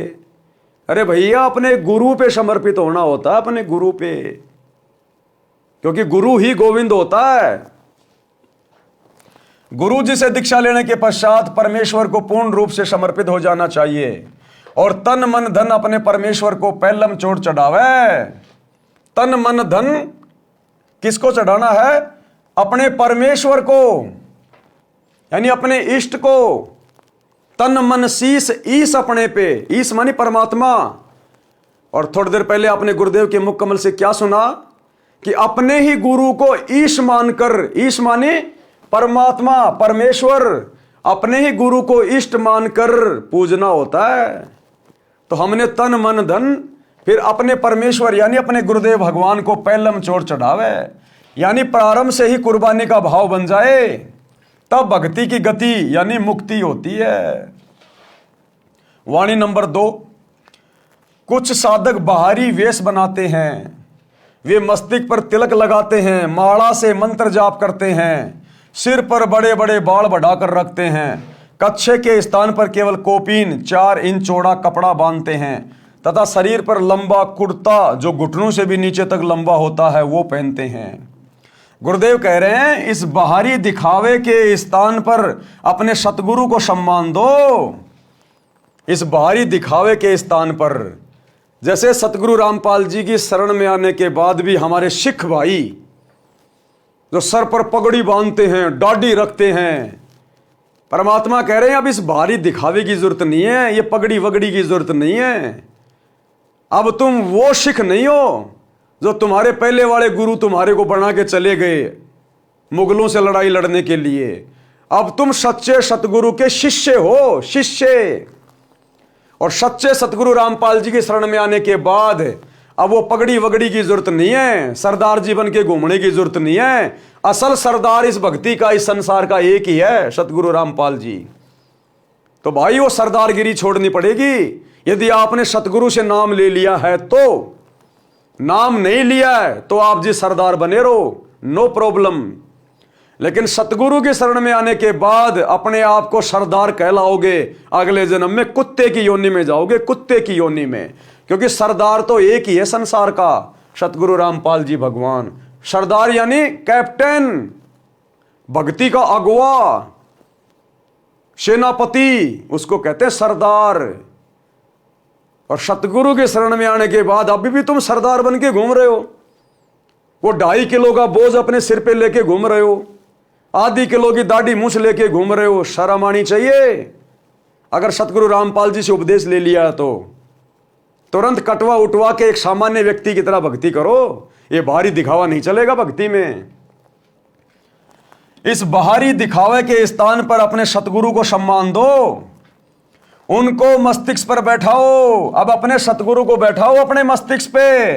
वो 2.5 किलो का वो कपड़ा मत चढ़ाओ अपने सिर पे। अब सिर पे पगड़ी पहनने की जरूरत नहीं है। देखो भाई और बहनों, यहां पर थोड़ी शंका ना हो जाए, क्योंकि जो पगड़ी है वो राजस्थान में भी हमारे जो बूढ़े भगत हैं वो पहनते हैं। लेकिन सिख समाज में जो पगड़ी है वो एक धर्म विशेष की प्रतीक है, इसलिए सतगुरु की भक्ति में नहीं चलेगी वो पगड़ी। और अन्य जो यूपी में, हरियाणा में, राजस्थान में जो बुजुर्ग भगत हैं, सर पे जो वो पगड़ी पहनते हैं, उस पगड़ी को पहनने में कोई दिक्कत नहीं है। केवल सिख समाज के भाई बहन, क्योंकि सिख समाज में पगड़ी और दाढ़ी रखना एक धर्म विशेष की पहचान है, जो सतगुरु के शरण में आने के बाद नहीं चलेगी। बाकी हरियाणा, राजस्थान, यूपी में भाई बहन जो पगड़ी पहनते हैं वो धर्म विशेष का प्रतीक नहीं है। महाराष्ट्र में जो बुजुर्ग भाई बहन है जो सिर पे एक सफेद सफेद टोपी पहनते हैं, वो धर्म विशेष की पहचान नहीं है, वो पहन सकते हैं।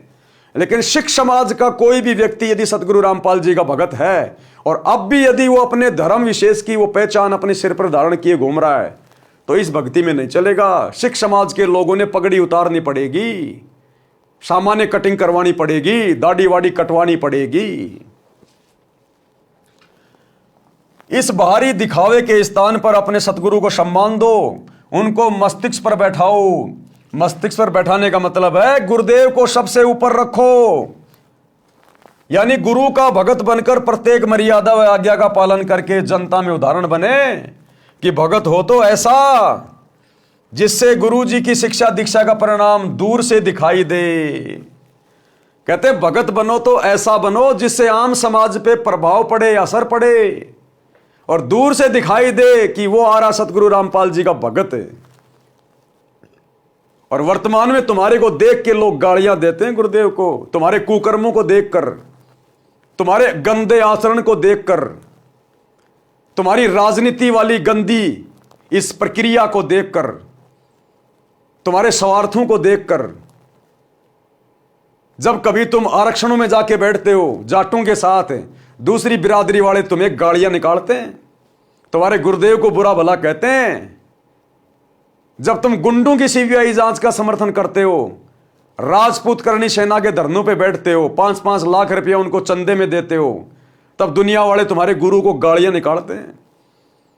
जब तुम कांग्रेस का समर्थन करते हो तो बीजेपी वाला आधा देश तुम्हारे गुरुदेव को गालियां देता है, और जब तुम बीजेपी का समर्थन करते हो तो कांग्रेस वाले तुम्हारे गुरुदेव को गालियां देते हैं। और यहां क्या कह रहे हैं गुरुदेव कि भगत हो तो ऐसा हो, उसका आचरण ऐसा हो, दूर से देखते लोग पहचान जाएं कि यह है सतगुरु रामपाल जी का भगत है।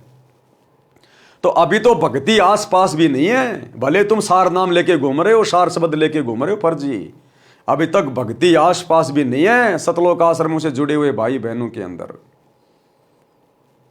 परमात्मा ने बताया कि मुझे ज्यादा खुशी उस समय नहीं होती जब लोग मेरे सत्संग सुन के, मेरी पुस्तकें पढ़ के और मेरे से नाम उपदेश लेने आते हैं।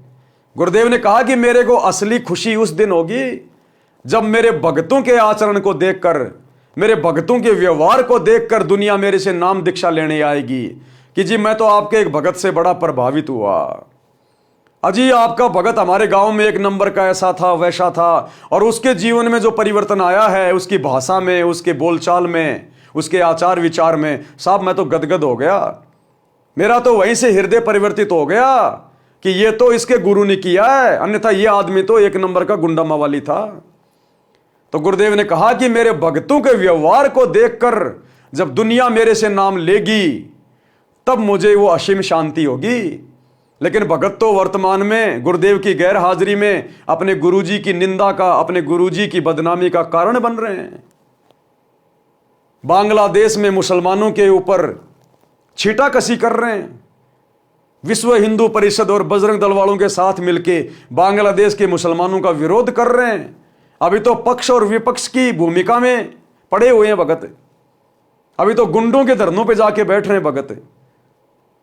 संतों का और गुंडों का क्या काम? अभी तो राजनेताओं की रैलियों में धक्के खा रहे हैं भगत, दुनिया के लिए स्टेडियम बना रहे हैं, जाटों की धर्मशाला बनवा रहे हैं, समाज में भाईचारा बढ़ा रहे हैं भगत। गुरुदेव ने अपने मुख कमल से कहा है कि भक्ति मार्ग में आने के बाद भी अगर तुम वही कुकर्म करोगे तुम तो कंजर हो, कंजर। और फिर एग्जाम्पल दिया गुरुदेव ने कि एक बहन बोली जी मेरा पति नाम नहीं ले रहा, वो पति भी उसके साथ आया हुआ था। तो गुरुदेव ने कहा भाई तू लागता बहुत अच्छा आदमी है, तेरे विचार भी अच्छे हैं, भाई तू नाम क्यों नहीं ले रहा? नाम ले ले भाई, अच्छी बात है। नाम नहीं लेगा तो कहीं ना कहीं भक्ति में बाधा करेगा इनको, अपने बच्चों को। तो वो भगत क्या बोला? वो भगत नहीं था। वो क्या बोला गुरुजी से? बोले महाराज जी नाम तो मैं ले लूं, लेकिन इस आपकी भगतनी में, इस मेरी औरत में जिसने आपसे दीक्षा ले रखी है, इसमें कोई बदलाव तो नहीं आ रहा। जरा सी बच्चे गलती कर देते हैं उनको जानवरों की तरह मारती है। भैंस कभी दूध नहीं दे तो दे लठम लठ, दे लठम लठ, छोटी छोटी बातों पे लड़ाई झगड़ा करती है। इस तुम्हारी भगतनी में कोई बदलाव तो नहीं देख रहा मैं, तो ईसा नाम लेकर मैं क्या करूंगा? तो गुरुदेव भगवान ने कहा कि भैया भक्तों ने अपने आचार विचार व्यवहार में परिवर्तन लाना चाहिए। एक छोटा सा सत्संग सुनिए। हम नाम भगत का धरावर काम जगत तो बूंदे करें, तो क्या कि भगत भी लड़ाई झगड़ा छोटी छोटी बातों पर खर्चा तानी है, थोड़ा हानि लाभ हो जाए फिर वो कंजरपना, फिर क्या फायदा इस भक्ति का? फिर विश्वास कहाँ आपको भगवान के ऊपर? जो परमात्मा करता है, अब जो भी ऑपरेशन होगा मालिक करेगा। आपकी हानि है तो भी हित, और हित तो हित है ही है, आप इतना विश्वास रखें। अब क्या कहते हैं, जैसे हम पहले गांव गांव में घर घर में सत्संग करने जाते थे, तो हम जो एक बहन ने नाम ले रखा और वो अपने पति ने कहे आप भी नाम ले लो, आप भी नाम ले लो। फिर मेरे से कहने लगे जी समझाओ, नहीं मानता है को नहीं, आदमी तो बढ़िया है पर पता नहीं क्या बात है, यू नाम क्यों ना लेता। मैंने उसको समझाया भाई नाम क्यों ले लो आप भी, या कोई बुरी चीज तो है नहीं। आपकी पत्नी नाम ले रही, आपके बच्चे ले रहे, आप नहीं लोगे तो इनका कुछ न कुछ बाधा ही करोगे।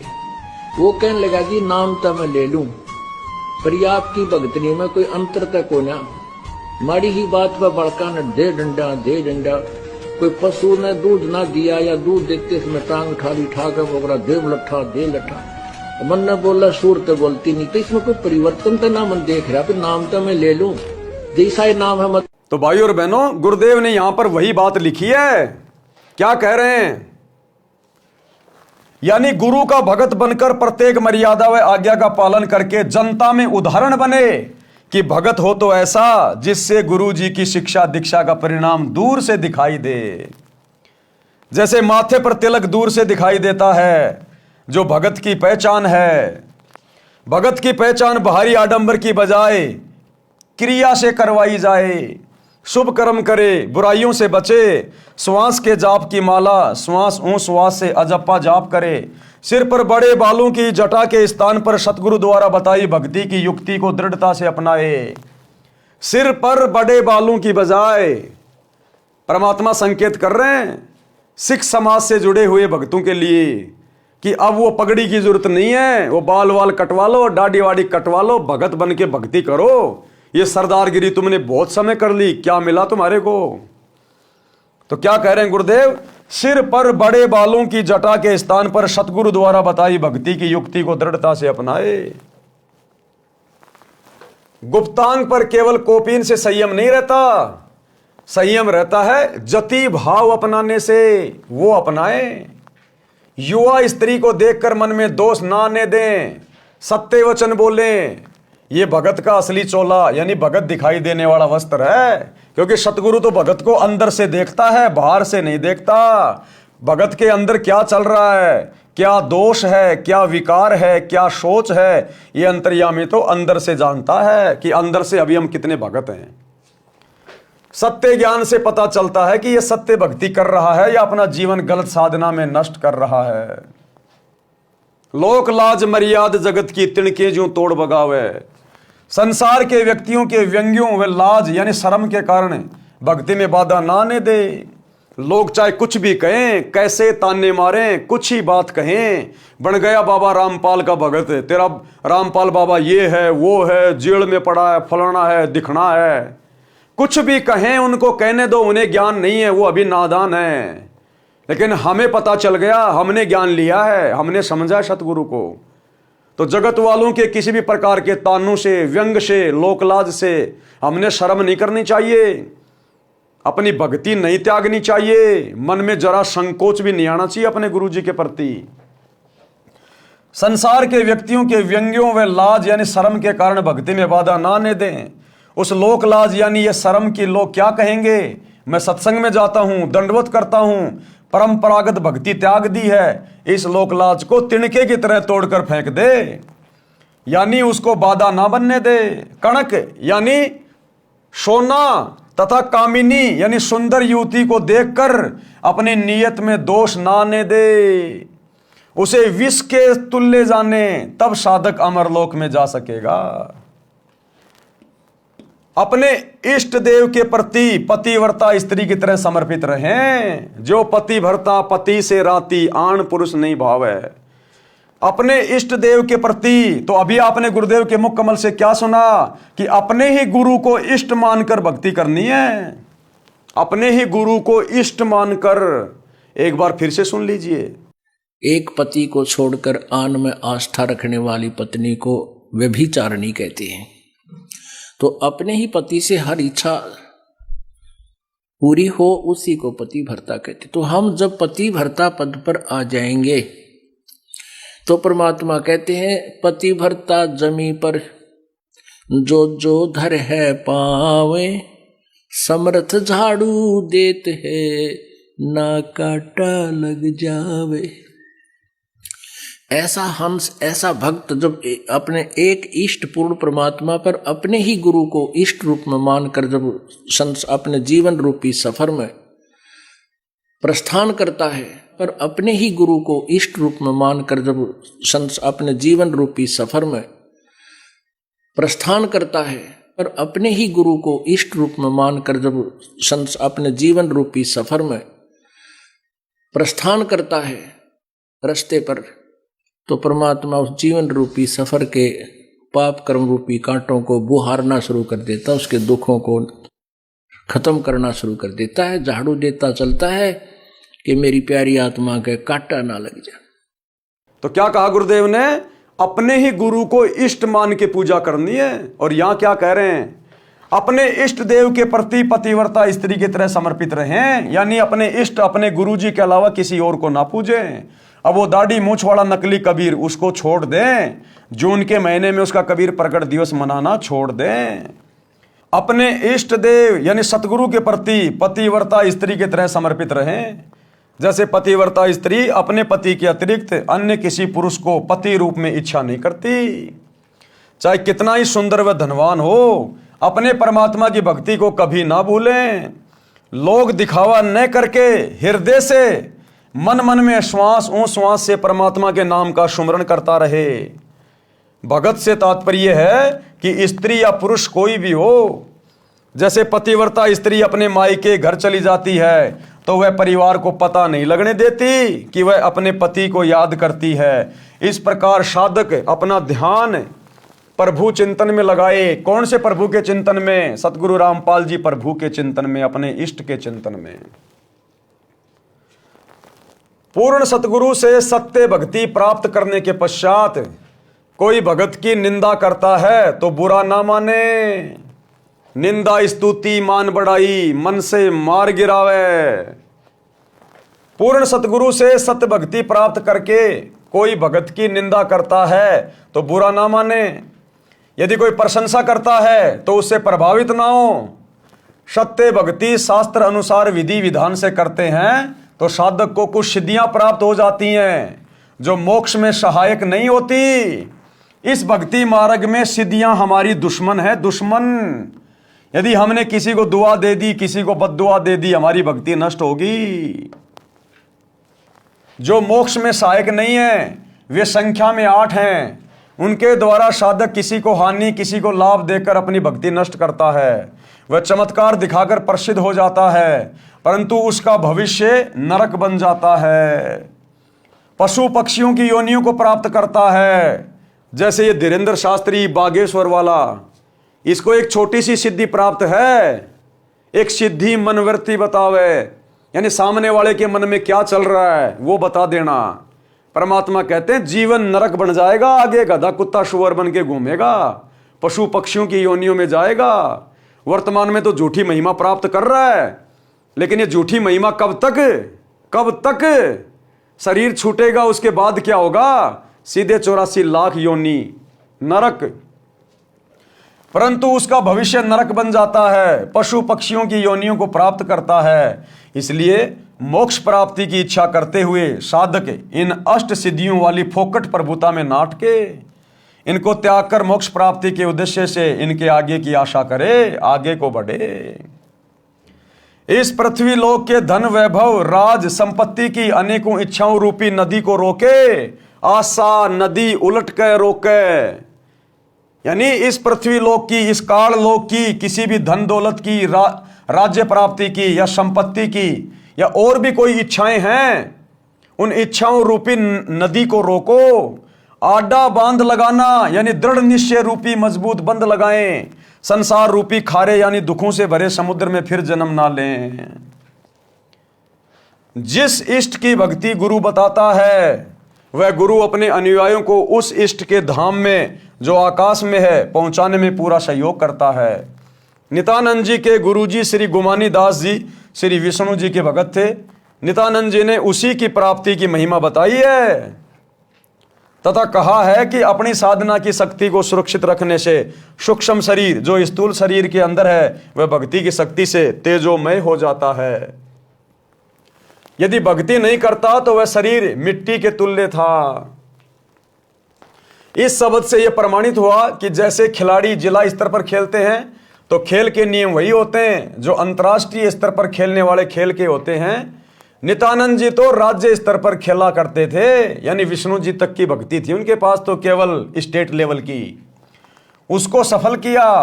हम परमात्मा कबीर जी को इष्ट मानकर, किसको? अपने गुरु को इष्ट मानकर, हम परमात्मा कबीर जी को इष्ट मानकर भक्ति करते हैं। नियम वही है, हम अंतर्राष्ट्रीय स्तर के खिलाड़ी हैं, यानी हम सतलोक की भक्ति कर रहे हैं। संत नित्यानंद जी ने अपने जीवन के अंतिम दिन जटेला तालाब पर भक्ति करके व्यतीत किए। जटेला तालाब भिवानी जिले की तहसील दादरी में कई गांवों की सीमा पर बना है। गांव माजरा, बिगोवा, बास आदि आदि की सीमा पर है। संत नित्यानंद जी श्री विष्णु श्री कृष्ण जी की भक्ति करते थे। उनके गुरु श्री गुमानी दास जी दिल्ली के संत श्री चरण दास वैष्णव के शिष्य थे। पाठक जन पढ़ें सृष्टि रचना इसी पुस्तक के पेज नंबर 254 पर। आप जी को ज्ञान होगा कि संत नित्यानंद जी को किस श्रेणी का मोक्ष प्राप्त हुआ। आधा अधूरा, वापस 84 लाख योनियों में जाना पड़ेगा, नरक भी भोगना पड़ेगा श्री विष्णु तक की भक्ति करने वालों को। संत गरीबदास जी को परमात्मा कबीर जी मिले थे। उन्होंने संत गरीबदास जी को बताया कि संत भगत किसी भी स्तर की भक्ति कर रहा है वह आदरणीय है, परंतु जब तक परम सतगुरु यानी पूर्ण गुरु नहीं मिलेगा, और पूर्ण गुरु एक केवल वर्तमान में एक ही है भाई, सतगुरु रामपाल जी, जो 2 अक्षर का सच्चा नाम दीक्षा में देता है, तब तक न तो उस गुरु की मुक्ति है और न शिष्य की। गरीब साध साध सब नेक हैं, आप अपनी ठोर, और जो निज धाम पहुंचाव ही सो साधु कोई और। गरीब साध हमारे सगे हैं, ना काहू को दोष, जो सारनाम बतावई सो साधु सिरपोश। जो सारनाम बताएगा वही साधु पूजा के योग्य है, सिर पर रखने योग्य है, अति सम्माननीय है, पूजनीय है। शब्दार्थ, संत गरीबदास जी ने कहा है कि जो परमात्मा का सत्य मार्ग बताते हैं वे संत अच्छी आत्माएं हैं, उनका उद्देश्य गलत नहीं है। जो जहां तक का ज्ञान रखता है वह उस स्थान पर ठीक है। यानी जैसे कोई विष्णु जी की साधना बताता है, कोई शिव जी की तथा कोई ब्रह्म की साधना वेदों अनुसार करता तथा करवाता है, वह उस स्थिति तक तो ठीक है, परंतु उस साधक से निज धाम यानी सनातन परम धाम सतलोक प्राप्त नहीं हो सकता। जो संत सतलोक प्राप्ति का मार्गदर्शन करते हैं वे संत उपरोक्त संतों से भिन्न हैं। सतगुरु रामपाल जी सभी से भिन्न हैं, क्योंकि ये परमेश्वर हैं, परमेश्वर स्वयं कबीर भगवान। जो संत परमात्मा के लिए प्रयत्नशील हैं वे सब संत अपने सगे यानी रिश्तेदार हैं, हमारे खास साथी हैं। इनको हम दोष नहीं देते, क्योंकि इनको पूर्ण मोक्ष मंत्र सारनाम का ज्ञान नहीं है। इन संतों का शिष्य बनने से जीव का पूर्ण मोक्ष नहीं होता, जन्म मरण बना रहता है। जो संत सारनाम की दीक्षा देते हैं वे हमारे सिर के ताज हैं, वे सिर माथे पर रखने योग्य हैं, अर्थात विशेष आदरणीय हैं। श्री विष्णु जी का स्वयं जन्म मरण रहता है, तो उपासक को वह मोक्ष नहीं मिल सकता। जो गीता अध्याय 15 श्लोक 4 में कहा है कि तत्वदर्शी संत से तत्व ज्ञान प्राप्ति के पश्चात परमेश्वर के उस परम पद की खोज करनी चाहिए, जहां जाने के पश्चात भगत फिर लौटकर संसार में कभी नहीं आता। केवल उस परमेश्वर की भक्ति करो जिससे संसार रूपी वृक्ष की रचना की है। किस परमेश्वर की? उस परमेश्वर की भक्ति करो जिसने संसार रूपी वृक्ष की रचना की है। संसार का विस्तार जिनसे हुआ है, सारी सृष्टि के रचनहार सतगुरु रामपाल जी भगवान। हिंदू समाज के गुरुजन कहते हैं कि गीता का ज्ञान श्री कृष्ण जी ने अर्जुन को सुनाया। श्री कृष्ण जी श्री विष्णु जी का अवतार यानी स्वयं विष्णु जी माने जाते हैं। श्रीमद् भगवत गीता के अध्याय 4 श्लोक 5 में गीता बोलने वाले ने कहा है कि हे अर्जुन, तेरे और मेरे बहुत जन्म हो चुके हैं। अगर कोई ये मानता है कि गीता का ज्ञान श्री कृष्ण जी ने कहा है, तो श्री कृष्ण जी मतलब श्री विष्णु जी। तो गीता अध्याय 4 श्लोक 5 में तो वो खुद स्वीकार कर रहे हैं कि अर्जुन तेरे और मेरे तो बहुत जन्म हो चुके हैं, तू भी जन्म मृत्यु में और मैं भी जन्म और मृत्यु में। तो भला विष्णु जी की साधना करके, श्री कृष्ण जी की साधना करके उनके भगत कैसे जन्म मरण से छुटकारा पा सकते हैं? श्रीमद् भगवत गीता के अध्याय 4 श्लोक 5 में गीता बोलने वाले ने कहा है कि हे अर्जुन, तेरे और मेरे बहुत जन्म हो चुके हैं, तू नहीं जानता, मैं जानता हूं। इससे स्पष्ट हुआ कि श्री विष्णु जी नाशवान है। नाशवान यानी जो जन्म और मरण में है। जन्म मृत्यु होता है। श्री देवी पुराण के 3रे स्कंद में स्वयं विष्णु जी ने स्वीकारा है कि मैं विष्णु, ब्रह्मा तथा शंकर जन्मते मरते हैं। हमारा तो आविर्भाव यानी जन्म तथा तिरोभाव यानी मृत्यु हुआ करता है। इससे भी स्पष्ट है कि श्री विष्णु जी अविनाशी नहीं है। गीता अध्याय 2 श्लोक 17, गीता अध्याय 15 श्लोक 17 में अविनाशी परमात्मा तो गीता ज्ञानदाता से भी अन्य कहा है। फिर गीता अध्याय 18 श्लोक 62 में गीता ज्ञानदाता ने कहा है कि हे भारत, सर्व भाव से तू उस परमेश्वर की शरण में जा, सर्व भाव से उस परमेश्वर की शरण में जा। उस परमेश्वर की कृपा से ही तू परम शांति को तथा सनातन परम धाम को प्राप्त होगा। भक्ति मुक्ति के दाता सतगुरु भटकन प्राणी फिरंदा, और इस साहिब के हुक्म बिना नहीं तरवर पात हिलनता। इस सतगुरु की रजा के बिना उस सनातन परम धाम में कोई झांक भी नहीं सकता। इन प्रमाणों से सहज में पता चलता है कि श्री नित्यानंद जी को गीता में वर्णित पूर्ण मोक्ष प्राप्त नहीं हुआ। कबीर जी ने कहा है कि जो जाकी शरणा बसे ताको ताकी लाज, जल स्यों ही मछली चढ़े बह जाते गजराज। भावार्थ, जो भगत जिस भी देवी देव की भक्ति करता है वह इष्ट अपने भगत को राहत अवश्य देता है, जो सामान्य व्यक्ति के लिए अनहोनी के समान होती है। उदाहरण के लिए यदि किसी व्यक्ति ने थानेदार की सेवा कर रखी है, यानी मित्रता कर रखी है, तो थानेदार अपने मित्र को थाने में आने पर कुर्सी पर बैठाता है, चाय भोजन खिलाता पिलाता है, जो सामान्य व्यक्ति के लिए संभव नहीं है। यह सामान्य व्यक्ति के लिए अनहोनी से कम नहीं है। यदि किसी ने पुलिस अधीक्षक यानी एसपी से पहचान बना रखी है तो उसको और अधिक लाभ होता है। इसी प्रकार हम ऊपर चलें तो प्रांत में यदि मुख्यमंत्री जी से पहचान है तो उसको जो लाभ होगा वह नीचे वालों की तुलना में अनहोनी होगी। इसी प्रकार यदि देश के प्रधानमंत्री जी से मेल हो जाए तो लाभ का वारन पार नहीं। इसी प्रकार यदि सत्य पुरुष कबीर परमात्मा सतगुरु रामपाल जी की भक्ति मिल जाए तो यहाँ की नीचे की शक्तियां तो हमें वो दे नहीं सकती जो ये परमात्मा दे देगा, फिर तो हमारे वारे न्यारे हो जाएंगे। लेखक ये कहना चाहता है कि यदि कोई देवी देवताओं की भक्ति करता है तो लाभ तो उनको भी मिलता है, उन देवी देवताओं की भक्ति करने वाले को भी लाभ देने वाला यही परमात्मा है, यही सतगुरु है।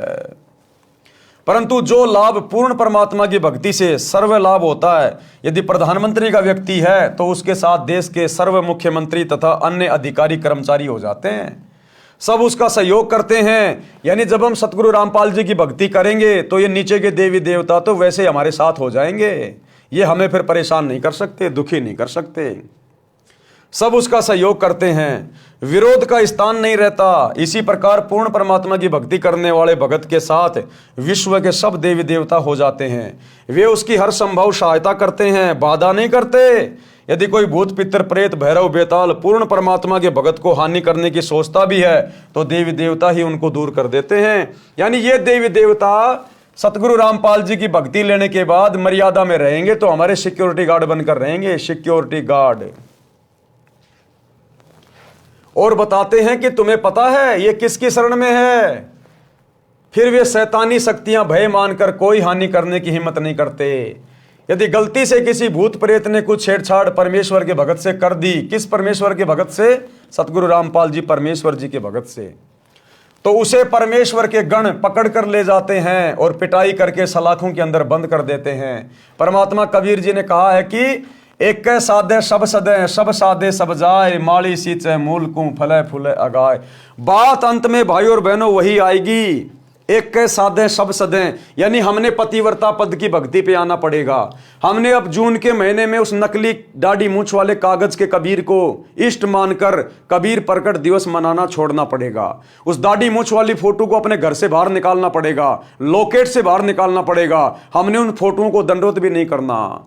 हमने पतिव्रता पद पे आना है, हमारा पति हमारा गुरु है, ये हमारे इष्ट हैं, हमारे परमेश्वर हैं, हमने इस पद पे आना पड़ेगा। एक के साधे सब सदे, एक सतगुरु की भक्ति करने से, इनको साधने से सब की भक्ति सफल हो जाती है। और सब साधे सब जाए, और यदि हम सब की भक्ति करते रहेंगे, सभी को मानते रहेंगे, गरीबदास जी का भी बोध दिवस मना रहे हैं, और दाढ़ी मूंछ वाले कबीर जी का भी प्रकट दिवस मना रहे हैं, और अपने गुरु जी को भी कह रहे हैं हमारे गुरु जी भगवान है, परमात्मा है, तो परमात्मा कहते हैं फिर तुम्हारा सब कुछ नष्ट हो जाएगा, बर्बाद हो जाएगा। एक के साधे सब सदे, सब साधे सब जाए, और माली सींचे मूल को, जो माली होता है, जिसको प्रोसीजर का पता होता है, माली यानी भगत, जिसको वास्तु में ज्ञान हो गया, वो तो मूल की पूजा करेगा। तो भक्ति का मूल हमारा सतगुरु है। तो फले फूले अघाए, उसके बाद देखना कैसे भगत की भक्ति रूपी बगीची फूलों से फलों से लदपद हो जाएगी। शब्दार्थ, आम या अन्य पेड़ के पौधे की जड़ को जमीन में गड्ढा बनाकर रोपते हैं, जड़ की सिंचाई करते हैं। एक जड़ को साधने यानी पूजा करने से पौधे के सर्व अंग विकसित होते हैं। पौधा अच्छी तरह फलता फूलता है। पौधा पेड़ बनकर छाया, लकड़ी तथा फल देता है। यदि उस पौधे की शाखाओं को जमीन में गड्ढे में रोपकर सब शाखाओं की सिंचाई करेंगे और मूल की सिंचाई नहीं करेंगे तो सब कुछ नष्ट हो जाएगा। जगत वाले भाई बहनों को समझाने के लिए गुरुदेव कह रहे हैं, यदि सतगुरु की शरण में आने के बाद आपने उन पहले वाले देवी देवताओं को पूजना जारी रखा तो समझो आप तो पेड़ को टहनियों की ओर से जमीन में गाड़ रहे हो, और आप तो पेड़ की टहनियों में पानी डाल रहे हो, खाद डाल रहे हो, वो पेड़ सूख जाएगा। आपने पेड़ की जड़ में खाद पानी डालना पड़ेगा। जिससे आपने भक्ति ली है, जो आपका सतगुरु है, वो इस भक्ति रूपी पेड़ की जड़ है। जैसा सतगुरु कहे हमने वही भक्ति करनी है, वैसी करनी है, तब हमारा ये भक्ति रूपी पेड़ फलेगा फूलेगा। यदि पौधे की शाखाओं को जमीन में गड्ढे में रोपकर सब शाखाओं की पूजा करेंगे और मूल की सिंचाई नहीं करेंगे तो सब कुछ नष्ट हो जाएगा। माली यानी पौधा रोपण का जानकार, जिसे माली कहते हैं, वह मूल की ओर से पौधे को जमीन में लगाता है, मूल की सिंचाई करता है, लाभ लेता है।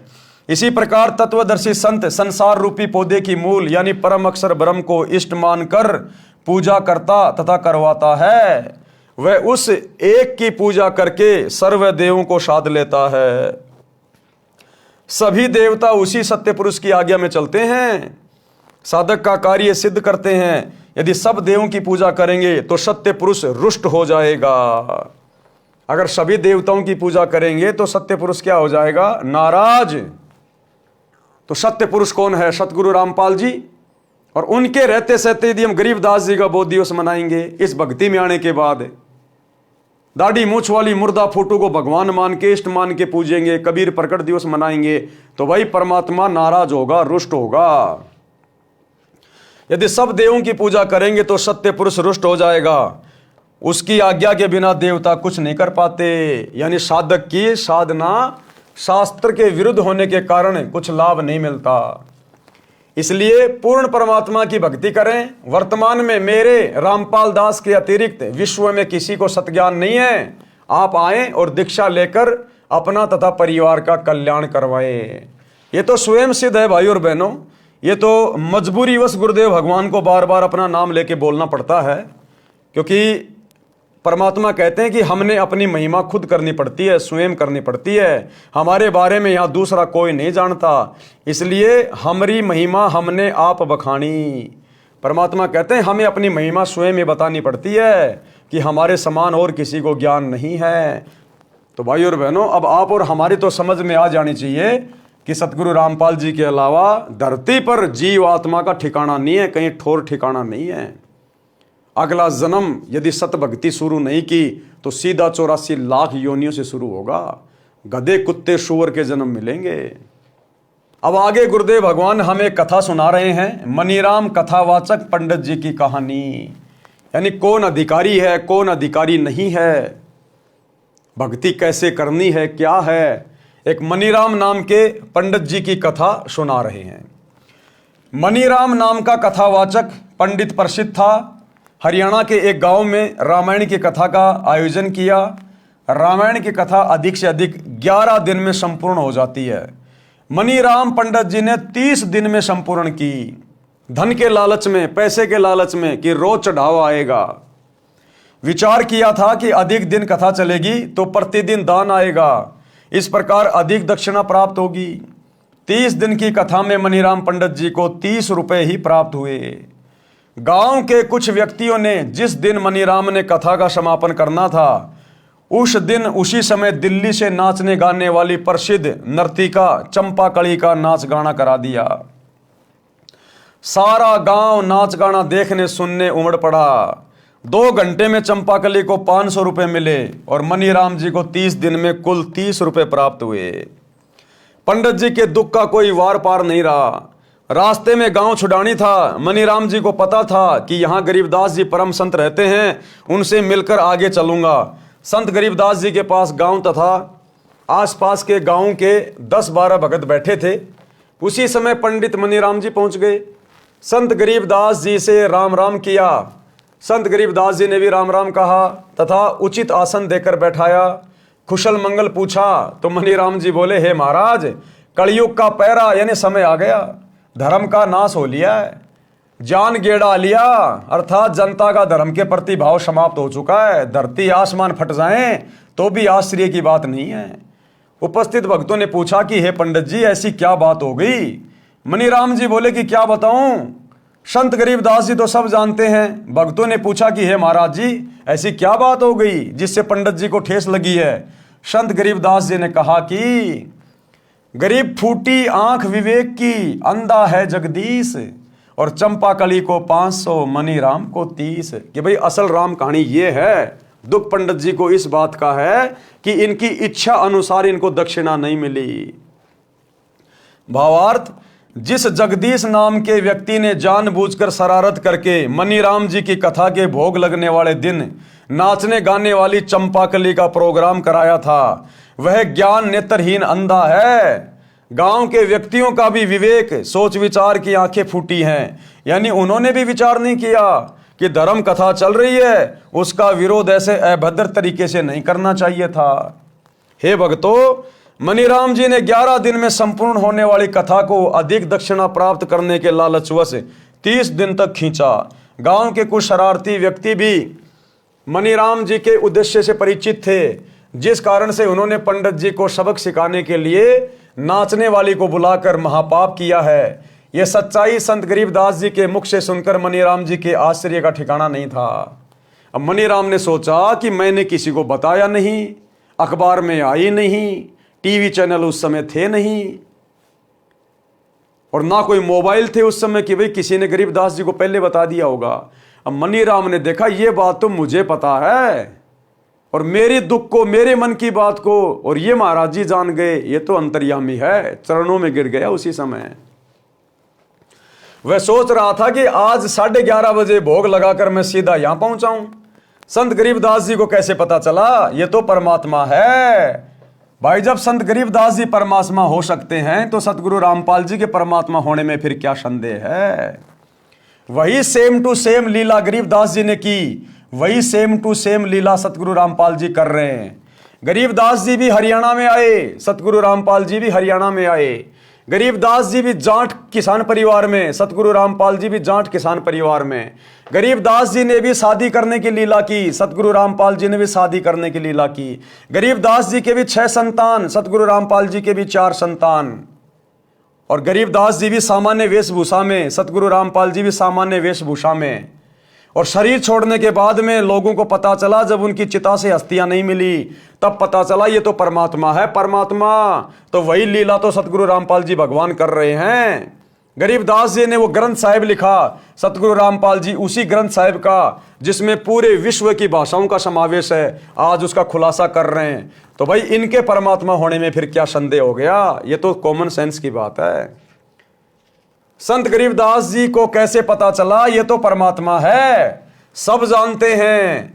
मनीराम आसन से उठा और संत गरीबदास जी के चरणों में गिर गया और बोला, प्रभु आपने सच कहा है कि मैंने भी लालचवश कथा को लंबा खींचा था, आप तो जानी जान हो। हे प्रभु, धर्म कर्म तथा जीने की सच्ची राह दिखाइए। तब संत गरीबदास जी ने सत्संग करके उस पुण्यात्मा मनीराम जी को बताया कि फिर मनीराम जी को परमात्मा ने कथा सुनाई, उसको सत्य से परिचित कराया कि पंडित जी तुम कथा करने के अधिकारी नहीं हो। अरे द्वापर युग में राजा परीक्षित को 7 दिन की भागवत की कथा सुनाने के लिए जब कहा गया कि भाई 7 दिन बाद इसको तक्षक नाग डसेगा और 7 दिन तक इसकी सुरती ऊपर के लोकों में लगाओ, बैकुंठ में लगाओ इसको भागवत की कथा सुना के, क्योंकि जहां आशा तां भाषा होई, मन कर्म वचन सुमरियो सोई। वो कथा इसलिए सुनाई जा रही थी ताकि इसका ध्यान ऊपर जाए, यही राजपाट में बेटा बेटियों में ना रहे, नहीं तो यहीं पे कुत्ता बन के आएगा वापस। तो उस समय पूरी पृथ्वी पर द्वापर युग में भागवत की कथा करने के लिए कोई पंडित सामने नहीं आया। वेद व्यास जी जिन्होंने खुद वो लिखी थी, उन्होंने भी हाथ खड़े कर दिए कि भैया मैं ये कथा करने का अधिकारी नहीं। और आज ये ऐरे गहरे नथु बैरे, जिनके सिर ना पैर, जिनके ज्ञान का कोई सिर ना पैर हैं, ये धीरेन्द्र शास्त्री, अनिरुद्धाचार्य, देवकीनंदन ठाकुर, प्रेमानंद, हैं, ये दुनिया भर के लोग ले लेके भागवत और ये कथाएं कर रहे हैं।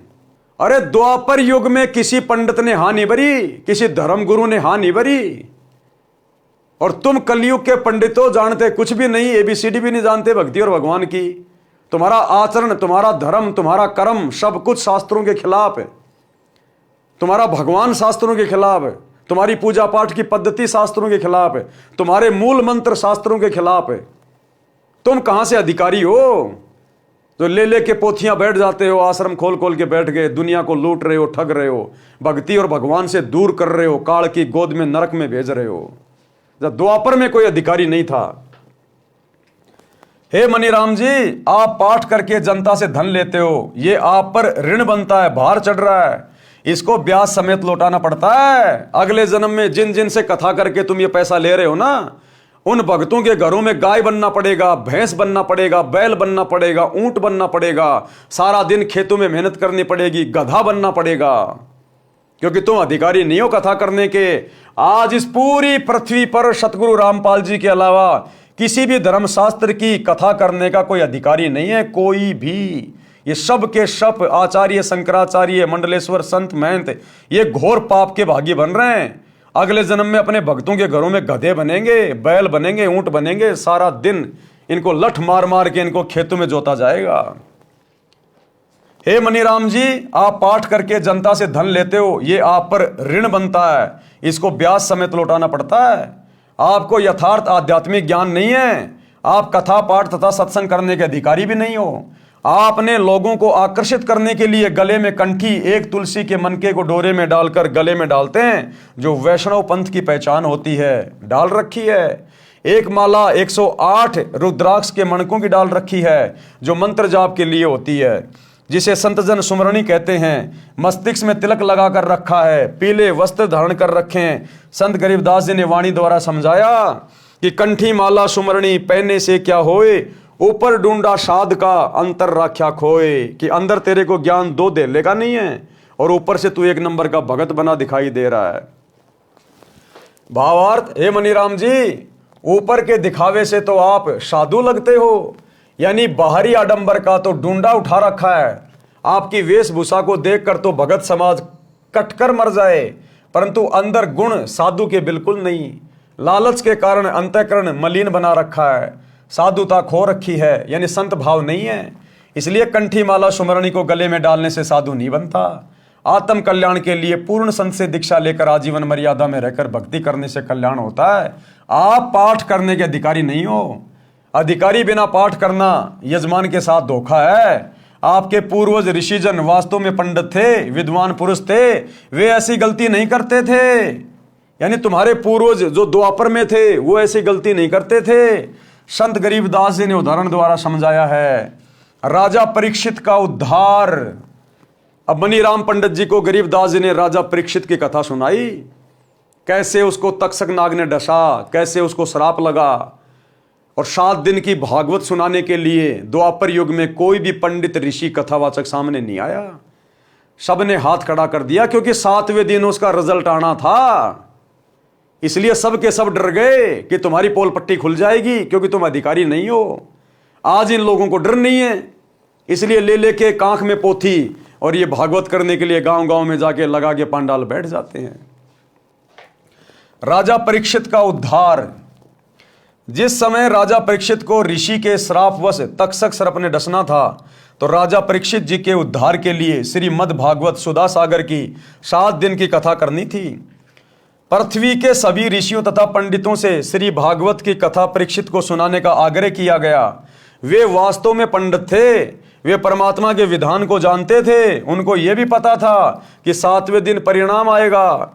विश्व के बुद्धिजीवी व्यक्तियों की दृष्टि 7वें दिन परीक्षित का क्या होगा, इस पर टिकी थी। पृथ्वी के सभी पंडितों ने श्रीमद् भागवत की कथा सुनाने से मना कर दिया तथा कह दिया कि हम अधिकारी नहीं हैं, हम किसी के मानव जीवन के साथ खिलवाड़ करके पाप के भागी नहीं बनेंगे। जिस वेदव्यास जी ने श्रीमद् भागवत को लिखा था, उसने भी कथा सुनाने से इनकार कर दिया। सब ऋषियों ने बताया कि स्वर्ग से ऋषि सुखदेव जी को इस कार्य के लिए बुलाया जाए, वे कथा सुनाने के अधिकारी हैं। राजा परीक्षित के लिए स्वर्ग से सुखदेव ऋषि को बुलाया गया। कुछ समय नरक भोगकर युधिष्ठिर स्वर्ग में पुण्य फल भोग रहा है। उसने वंश के मोहवश होकर अर्जुन के पौत्र परीक्षित के उद्धार के लिए अपने कुछ पुण्यों को सुखदेव यानी सुखदेव ऋषि को दान किया। उस पुण्य की कीमत से श्री सुखदेव ऋषि जी विमान में बैठकर पृथ्वी पर परीक्षित राजा को श्रीमद् भागवत की कथा सुनाने आए। 7 दिन कथा सुनाकर परीक्षित का राज तथा परिवार से मोह समाप्त किया। तक्षक सर्प ने परीक्षित को कथा के दौरान ही डसा। उसी समय राजा की मृत्यु हो गई, परंतु कथा सुनने से परीक्षित का ध्यान संसार से हटकर स्वर्ग के सुख में लीन था। राजा के पद पर रहते हुए परीक्षित जी ने बड़े बड़े धर्म यज्ञ किए थे, जिस कारण से उनके पुण्यों का ढेर लगा था। वाणी में परमात्मा का विधान बताया है कि कबीर, जहां आशा तां बाशा होई, यानी मरते समय जहां भी आपकी इच्छा होगी, आपकी सुरती होगी, आपकी सोच होगी, मन कर्म वचन सुमरियो सोई। कहते हैं जहां आशा तां बाशा होई, अंत समय में मृत्यु के समय में जहां आपकी इच्छा होगी वहीं आपका पुनर्जन्म होगा। इसलिए कहते हैं मन कर्म वचन परमात्मा को सुमरते रहना चाहिए। गीता अध्याय 8 श्लोक 6 में भी यही प्रमाण है कि हे भारत, परमात्मा का यह विधान है कि जो अंत समय में जिसमें भाव यानी आस्था रखकर सुमरण करता है वह उसी को प्राप्त होता है। इसी विधान अनुसार राजा परीक्षित का जीव स्थूल शरीर त्याग कर जो सर्प विष से मर गया था, सूक्ष्म शरीर युक्त सुखदेव ऋषि के साथ विमान में बैठकर स्वर्ग में चला गया। संत गरीबदास जी गांव छुडानी जिला झज्जर ने मनीराम जी को बताया कि सुखदेव ऋषि के द्वारा सुनाई कथा से राजा परीक्षित का मन संसार से हटकर स्वर्ग की प्राप्ति के लिए प्रेरित हो गया था, जिस कारण से मृत्यु के उपरांत उस जन्म में राजा के दौरान किए पुण्यों के फलस्वरूप स्वर्ग चला गया। जन्म मरण का चक्कर अभी शेष है, यानी गधा कुत्ता सुअर तो बनना ही बनना है। केवल जितने उसके पुण्य रहेंगे उतने दिन वो स्वर्ग में रहेगा, बाकी फिर नरक में और फिर 84 लाख योनियों में। क्योंकि पूर्ण मुक्ति जन्म मरण का रोग तो केवल सच्चे सतगुरु की शरण में आकर आजीवन मर्यादा में रहकर भक्ति करने से कटेगा। काल ब्रह्म के लोक में स्वर्ग महास्वर्ग प्राप्ति को ही उद्धार हुआ मानते हैं, जो संपूर्ण आध्यात्मिक ज्ञान के टोटे का परिणाम है। काल ब्रह्म के लोक वाला उद्धार भी पृथ्वी के किसी ऋषि पंडित के स्तर का नहीं है, क्योंकि इनका पाठ व कथा यानी सत्संग करने में मान बढ़ाई उद्देश्य रहता है। एक दूसरे ऋषि के प्रति प्रसिद्धि की चाह में ईर्ष्या रोग भी लगा रहता है। सुखदेव जी एक संत जनक जी के शिष्य थे। राजा जनक को पूर्ण परमात्मा कबीर जी मिले थे, उनको सोहम नाम जाप दिया था। राजा जनक के प्रमुख तथा प्रिय शिष्य सुखदेव जी थे। जनक जी ने यह मंत्र केवल सुखदेव जी को दिया था, जिस कारण से सुखदेव का स्वर्ग समय अधिक है। राजा जनक के साथ काल ने धोखा किया था। उन्होंने अपने आधे पुण्य 12 करोड़ नरक भोग रहे जीवों को दान कर दिए थे, जिस कारण से उनका स्वर्ग समय कम रह गया था। और वे सन 1469 में पंजाब प्रांत में भारत देश में श्री कालूराम मेहता खत्री अरोड़ा के घर श्री नानक नाम से जन्मे थे। यानी सिख धर्म के प्रवर्तक श्री नानक जी राजा जनक वाली आत्मा है। राजा जनक वाली जो त्रेता में सीता जी के पिता थे, वर्तमान में पाकिस्तान देश में है। सुखदेव जी को पृथ्वी पर किसी से कोई द्वेष तथा ईर्ष्या या मान बढ़ाई की चाह नहीं थी। उनके द्वारा सुनाई कथा का प्रभाव परीक्षित के मन पर पड़ा, जिस कारण से उनका स्वर्गवास हुआ। यदि अन्य ऋषि कथा करता तो राजा का मन राज व परिवार में रह जाता, उनका पुनः जन्म पृथ्वी पर होता, पुण्यों को राजा बनकर नष्ट करता। संत गरीबदास जी ने बताया कि हे मनीराम, जब तक जीव का जन्म मरण समाप्त नहीं होता तो उसको परम शांति नहीं होती। फिर राजा बनकर राज की लाभ हानि की आग में जलता है, निर्धन बनकर कष्ट उठाता है, फिर पशु पक्षी आदि आदि के शरीरों में कष्ट उठाता है। आप श्री विष्णु उर्फ श्री कृष्ण जी के भगत हो। वैष्णव साधु श्री विष्णु जी को इष्ट रूप में मानते हैं। आप ये भी मानते हो कि श्री कृष्ण यानी श्री विष्णु जी ने मद भगवत गीता का ज्ञान अर्जुन को सुनाया। गीता ज्ञान सुनाने वाला गीता अध्याय 18 श्लोक 62 में स्पष्ट करता है कि मेरे से अन्य कोई परम ईश्वर है। हे भारत, तू सर्व भाव से उस परमेश्वर की शरण में जा। उस परमेश्वर की कृपा से तू परम शांति को तथा सनातन परम धाम को प्राप्त होगा। यानी गीता बोलने वाले के पास में चाहे उसको श्री कृष्ण समझो, चाहे विष्णु समझो, चाहे काल समझो, अगर उस गीता बोलने वाले के पास में ही जन्म और मरण के रोग को समाप्त करने की भक्ति होती और परम सुख प्राप्त कराने वाली शक्ति होती, तो गीता अध्याय 18 श्लोक 62 में यह कभी नहीं कहता कि उस परम सुख को प्राप्त करने के लिए, सनातन परम धाम को प्राप्त करने के लिए, जहां जाने के बाद साधक फिर लौटकर संसार में नहीं आता, उसकी प्राप्ति के लिए तो किसी तत्वदर्शी संत की खोज कर ले। यानी श्री कृष्ण जी ने, श्री विष्णु ने उस काल में अपनी भक्ति को रिजेक्ट कर दिया कि अर्जुन, मेरे पास में सदा सदा के लिए जन्म मरण से, 84 लाख योनियों से, नरक से मुक्त करने वाली भक्ति नहीं है। उसके लिए किसी तत्वदर्शी संत की खोज कर, और वो तत्वदर्शी संत वर्तमान में सतगुरु रामपाल जी हैं। इसलिए सतगुरु रामपाल जी के भगत अपने गुरु जी को श्री राम से बड़ा कहते हैं, श्री कृष्ण जी से बड़ा कहते हैं, काल से बड़ा कहते हैं, ब्रह्मा विष्णु महेश से बड़ा कहते हैं। क्योंकि वो जन्म मरण का रोग जो ना श्री कृष्ण काट सकता, ना ब्रह्मा विष्णु महेश काट सकते, ना काल काट सकते, क्योंकि यहां उन्होंने अपने हाथ खड़े कर दिए। गीता अध्याय 18 श्लोक 62 में स्पष्ट करता है कि मेरे से अन्य कोई परमेश्वर है, हे भारत तू सर्वभाव से उस परमेश्वर के शरण में जा, उस परमेश्वर की कृपा से ही तू परम शांति को तथा सनातन परम धाम यानी सतलोक को प्राप्त होगा। इसलिए सतगुरु रामपाल जी देवों के देव महादेव हैं, सर्व से ऊपर हैं, ये एकमात्र इष्ट हैं। गीता अध्याय 7 श्लोक 29 में गीता ज्ञानदाता ने बताया कि जो भगत जरा यानी वृद्धावस्था तथा मरण यानी मृत्यु से छुटकारा यानी मोक्ष प्राप्ति के लिए प्रयत्नशील हैं, काल लोक के राज्य तथा स्वर्ग महास्वर्ग तक की इच्छा नहीं रखते, वे तत्ब्रह्म से संपूर्ण अध्यात्म से तथा सर्व कर्मों से परिचित हैं। गीता अध्याय 8 श्लोक 1 में अर्जुन ने गीता ज्ञान देने वाले से प्रश्न किया कि जिस तत्ब्रह्म के विषय में आपने अध्याय 7 के श्लोक 29 में कहा कि वह तत्ब्रह्म क्या है, इसका उत्तर गीता ज्ञानदाता ने गीता अध्याय 8 श्लोक 3 में दिया है और बताया कि वह परम अक्षर ब्रह्म है। कौन है परम अक्षर ब्रह्म? कबीर देव। गीता अध्याय 8 के श्लोक 5 तथा 7 में गीता ज्ञानदाता ने अपनी भक्ति करने को कहा है जिससे मेरी प्राप्ति होगी, और गीता के अध्याय 8 के श्लोक 8, 9 व 10 में उस अपने से दूसरे परम अक्षर ब्रह्म की भक्ति करने को कहा है। तो भाई वो गीता बोलने वाले भगवान से अलग दूसरा भगवान कौन है जिसकी भक्ति करने के लिए वो कह रहा है? वो है सतगुरु रामपाल जी, परम अक्षर ब्रह्म, जिससे मेरी प्राप्ति होगी। और गीता के अध्याय 8 के श्लोक 8, 9, 10 में उस अपने से अन्य परम अक्षर ब्रह्म की भक्ति करने को कहा है जिससे उसकी प्राप्ति होगी। ये गीता अध्याय 8 श्लोक 9, 10 पढ़ लेना। शुरू में परमात्मा का नाम लिखा है कवि, गीता में भी परमेश्वर कबीर देव जी का नाम लिखा हुआ है।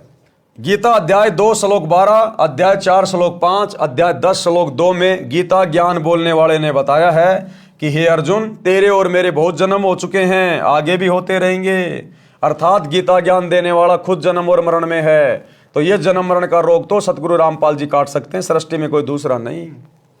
गीता अध्याय 2 श्लोक 17 में जो अविनाशी परमात्मा कहा है तथा अध्याय 15 श्लोक 16, 17 में 3 पुरुष प्रभु बताए हैं। श्लोक 16 में क्षर पुरुष तथा अक्षर पुरुष का वर्णन है, दोनों नाशवान बताए हैं। फिर अध्याय 15 श्लोक 17 में अविनाशी परम अक्षर ब्रह्म की जानकारी बताई है। वह उत्तम पुरुष यानी सर्वश्रेष्ठ परमात्मा कहा है, वही तीनों लोकों का पालन पोषण करता है, वास्तव में अविनाशी है। गीता अध्याय 15 श्लोक 4 में गीता ज्ञान देने वाले ने स्पष्ट किया है कि तत्वदर्शी संत मिलने के पश्चात परमेश्वर के उस परम पद की खोज करनी चाहिए जहां जाने के पश्चात फिर लौटकर साधक संसार में कभी नहीं आते। अर्थात तत्वदर्शी संत की शरण में आने के बाद फिर सदा सदा के लिए जन्म मरण का रोग कट जाता है, 84 लाख योनियों का कष्ट मिट जाता है, वो साधक सदा सदा के लिए परम धाम सतलोक में चला जाता है। उस परमात्मा की ही भक्ति करनी चाहिए जिससे संसार रूपी वृक्ष की पर्वतीय विस्तार को प्राप्त हुई है, यानी जिस परमात्मा ने विश्व की रचना की है। संत गरीबदास जी ने मनीराम को बताया कि परम अक्षर ब्रह्म यानी तत् ब्रह्म की भक्ति मेरे यानी संत गरीबदास जी के पास है। उस समय गरीबदास जी के पास थी क्योंकि गरीबदास जी भी स्वयं परमात्मा थे, और वर्तमान में सतगुरु रामपाल जी के पास है क्योंकि ये स्वयं परमात्मा है, यही स्वयं गरीबदास जी हैं। यदि आप जी को पूर्ण मोक्ष करवाना है तो दीक्षा लो और कल्याण करवा लो। मनीराम जी को गीता के सर्व श्लोक कंठस्थ थे, तुरंत समझ गए और दीक्षा लेकर पाखंड त्याग कर कल्याण कराया। और वर्तमान में यदि किसी को गीता के श्लोक याद नहीं है तो सतगुरु रामपाल जी ने गीता जी को पहली कक्षा का कायदा बना दिया है। आप YouTube पर जाकर उनके सत्संग सुन सकते हैं, बहुत अच्छे से गीता जी को समझ सकते हैं, चारों वेदों को समझ सकते हैं, जो कि हिंदू समाज के लिए पहाड़ से कम नहीं है। लेकिन सतगुरु रामपाल जी ने अपने तत्व ज्ञान से पुस्तकें लिखकर सत्संग बना बना कर पहली कक्षा की पुस्तकें बना दी है। इतना आसान कर दिया गीता, वेद, कुरान, पुराण, बाइबल को समझना। तो भाई और बहनों, आज के वीडियो में हम केवल इतना ही लेंगे। अगले वीडियो में पंडित की परिभाषा क्या होती है हम यहां से शुरू करेंगे। तो कल रात्रि 8 बजे सभी भाई बहन फिर से जुड़िए। तब तक गुरुदेव भगवान हम सबको आज्ञा दें, इजाजत दें, आशीर्वाद दें, सद्बुद्धि दें। बंदी छोड़ सतगुरु रामपाल जी भगवान की जय हो।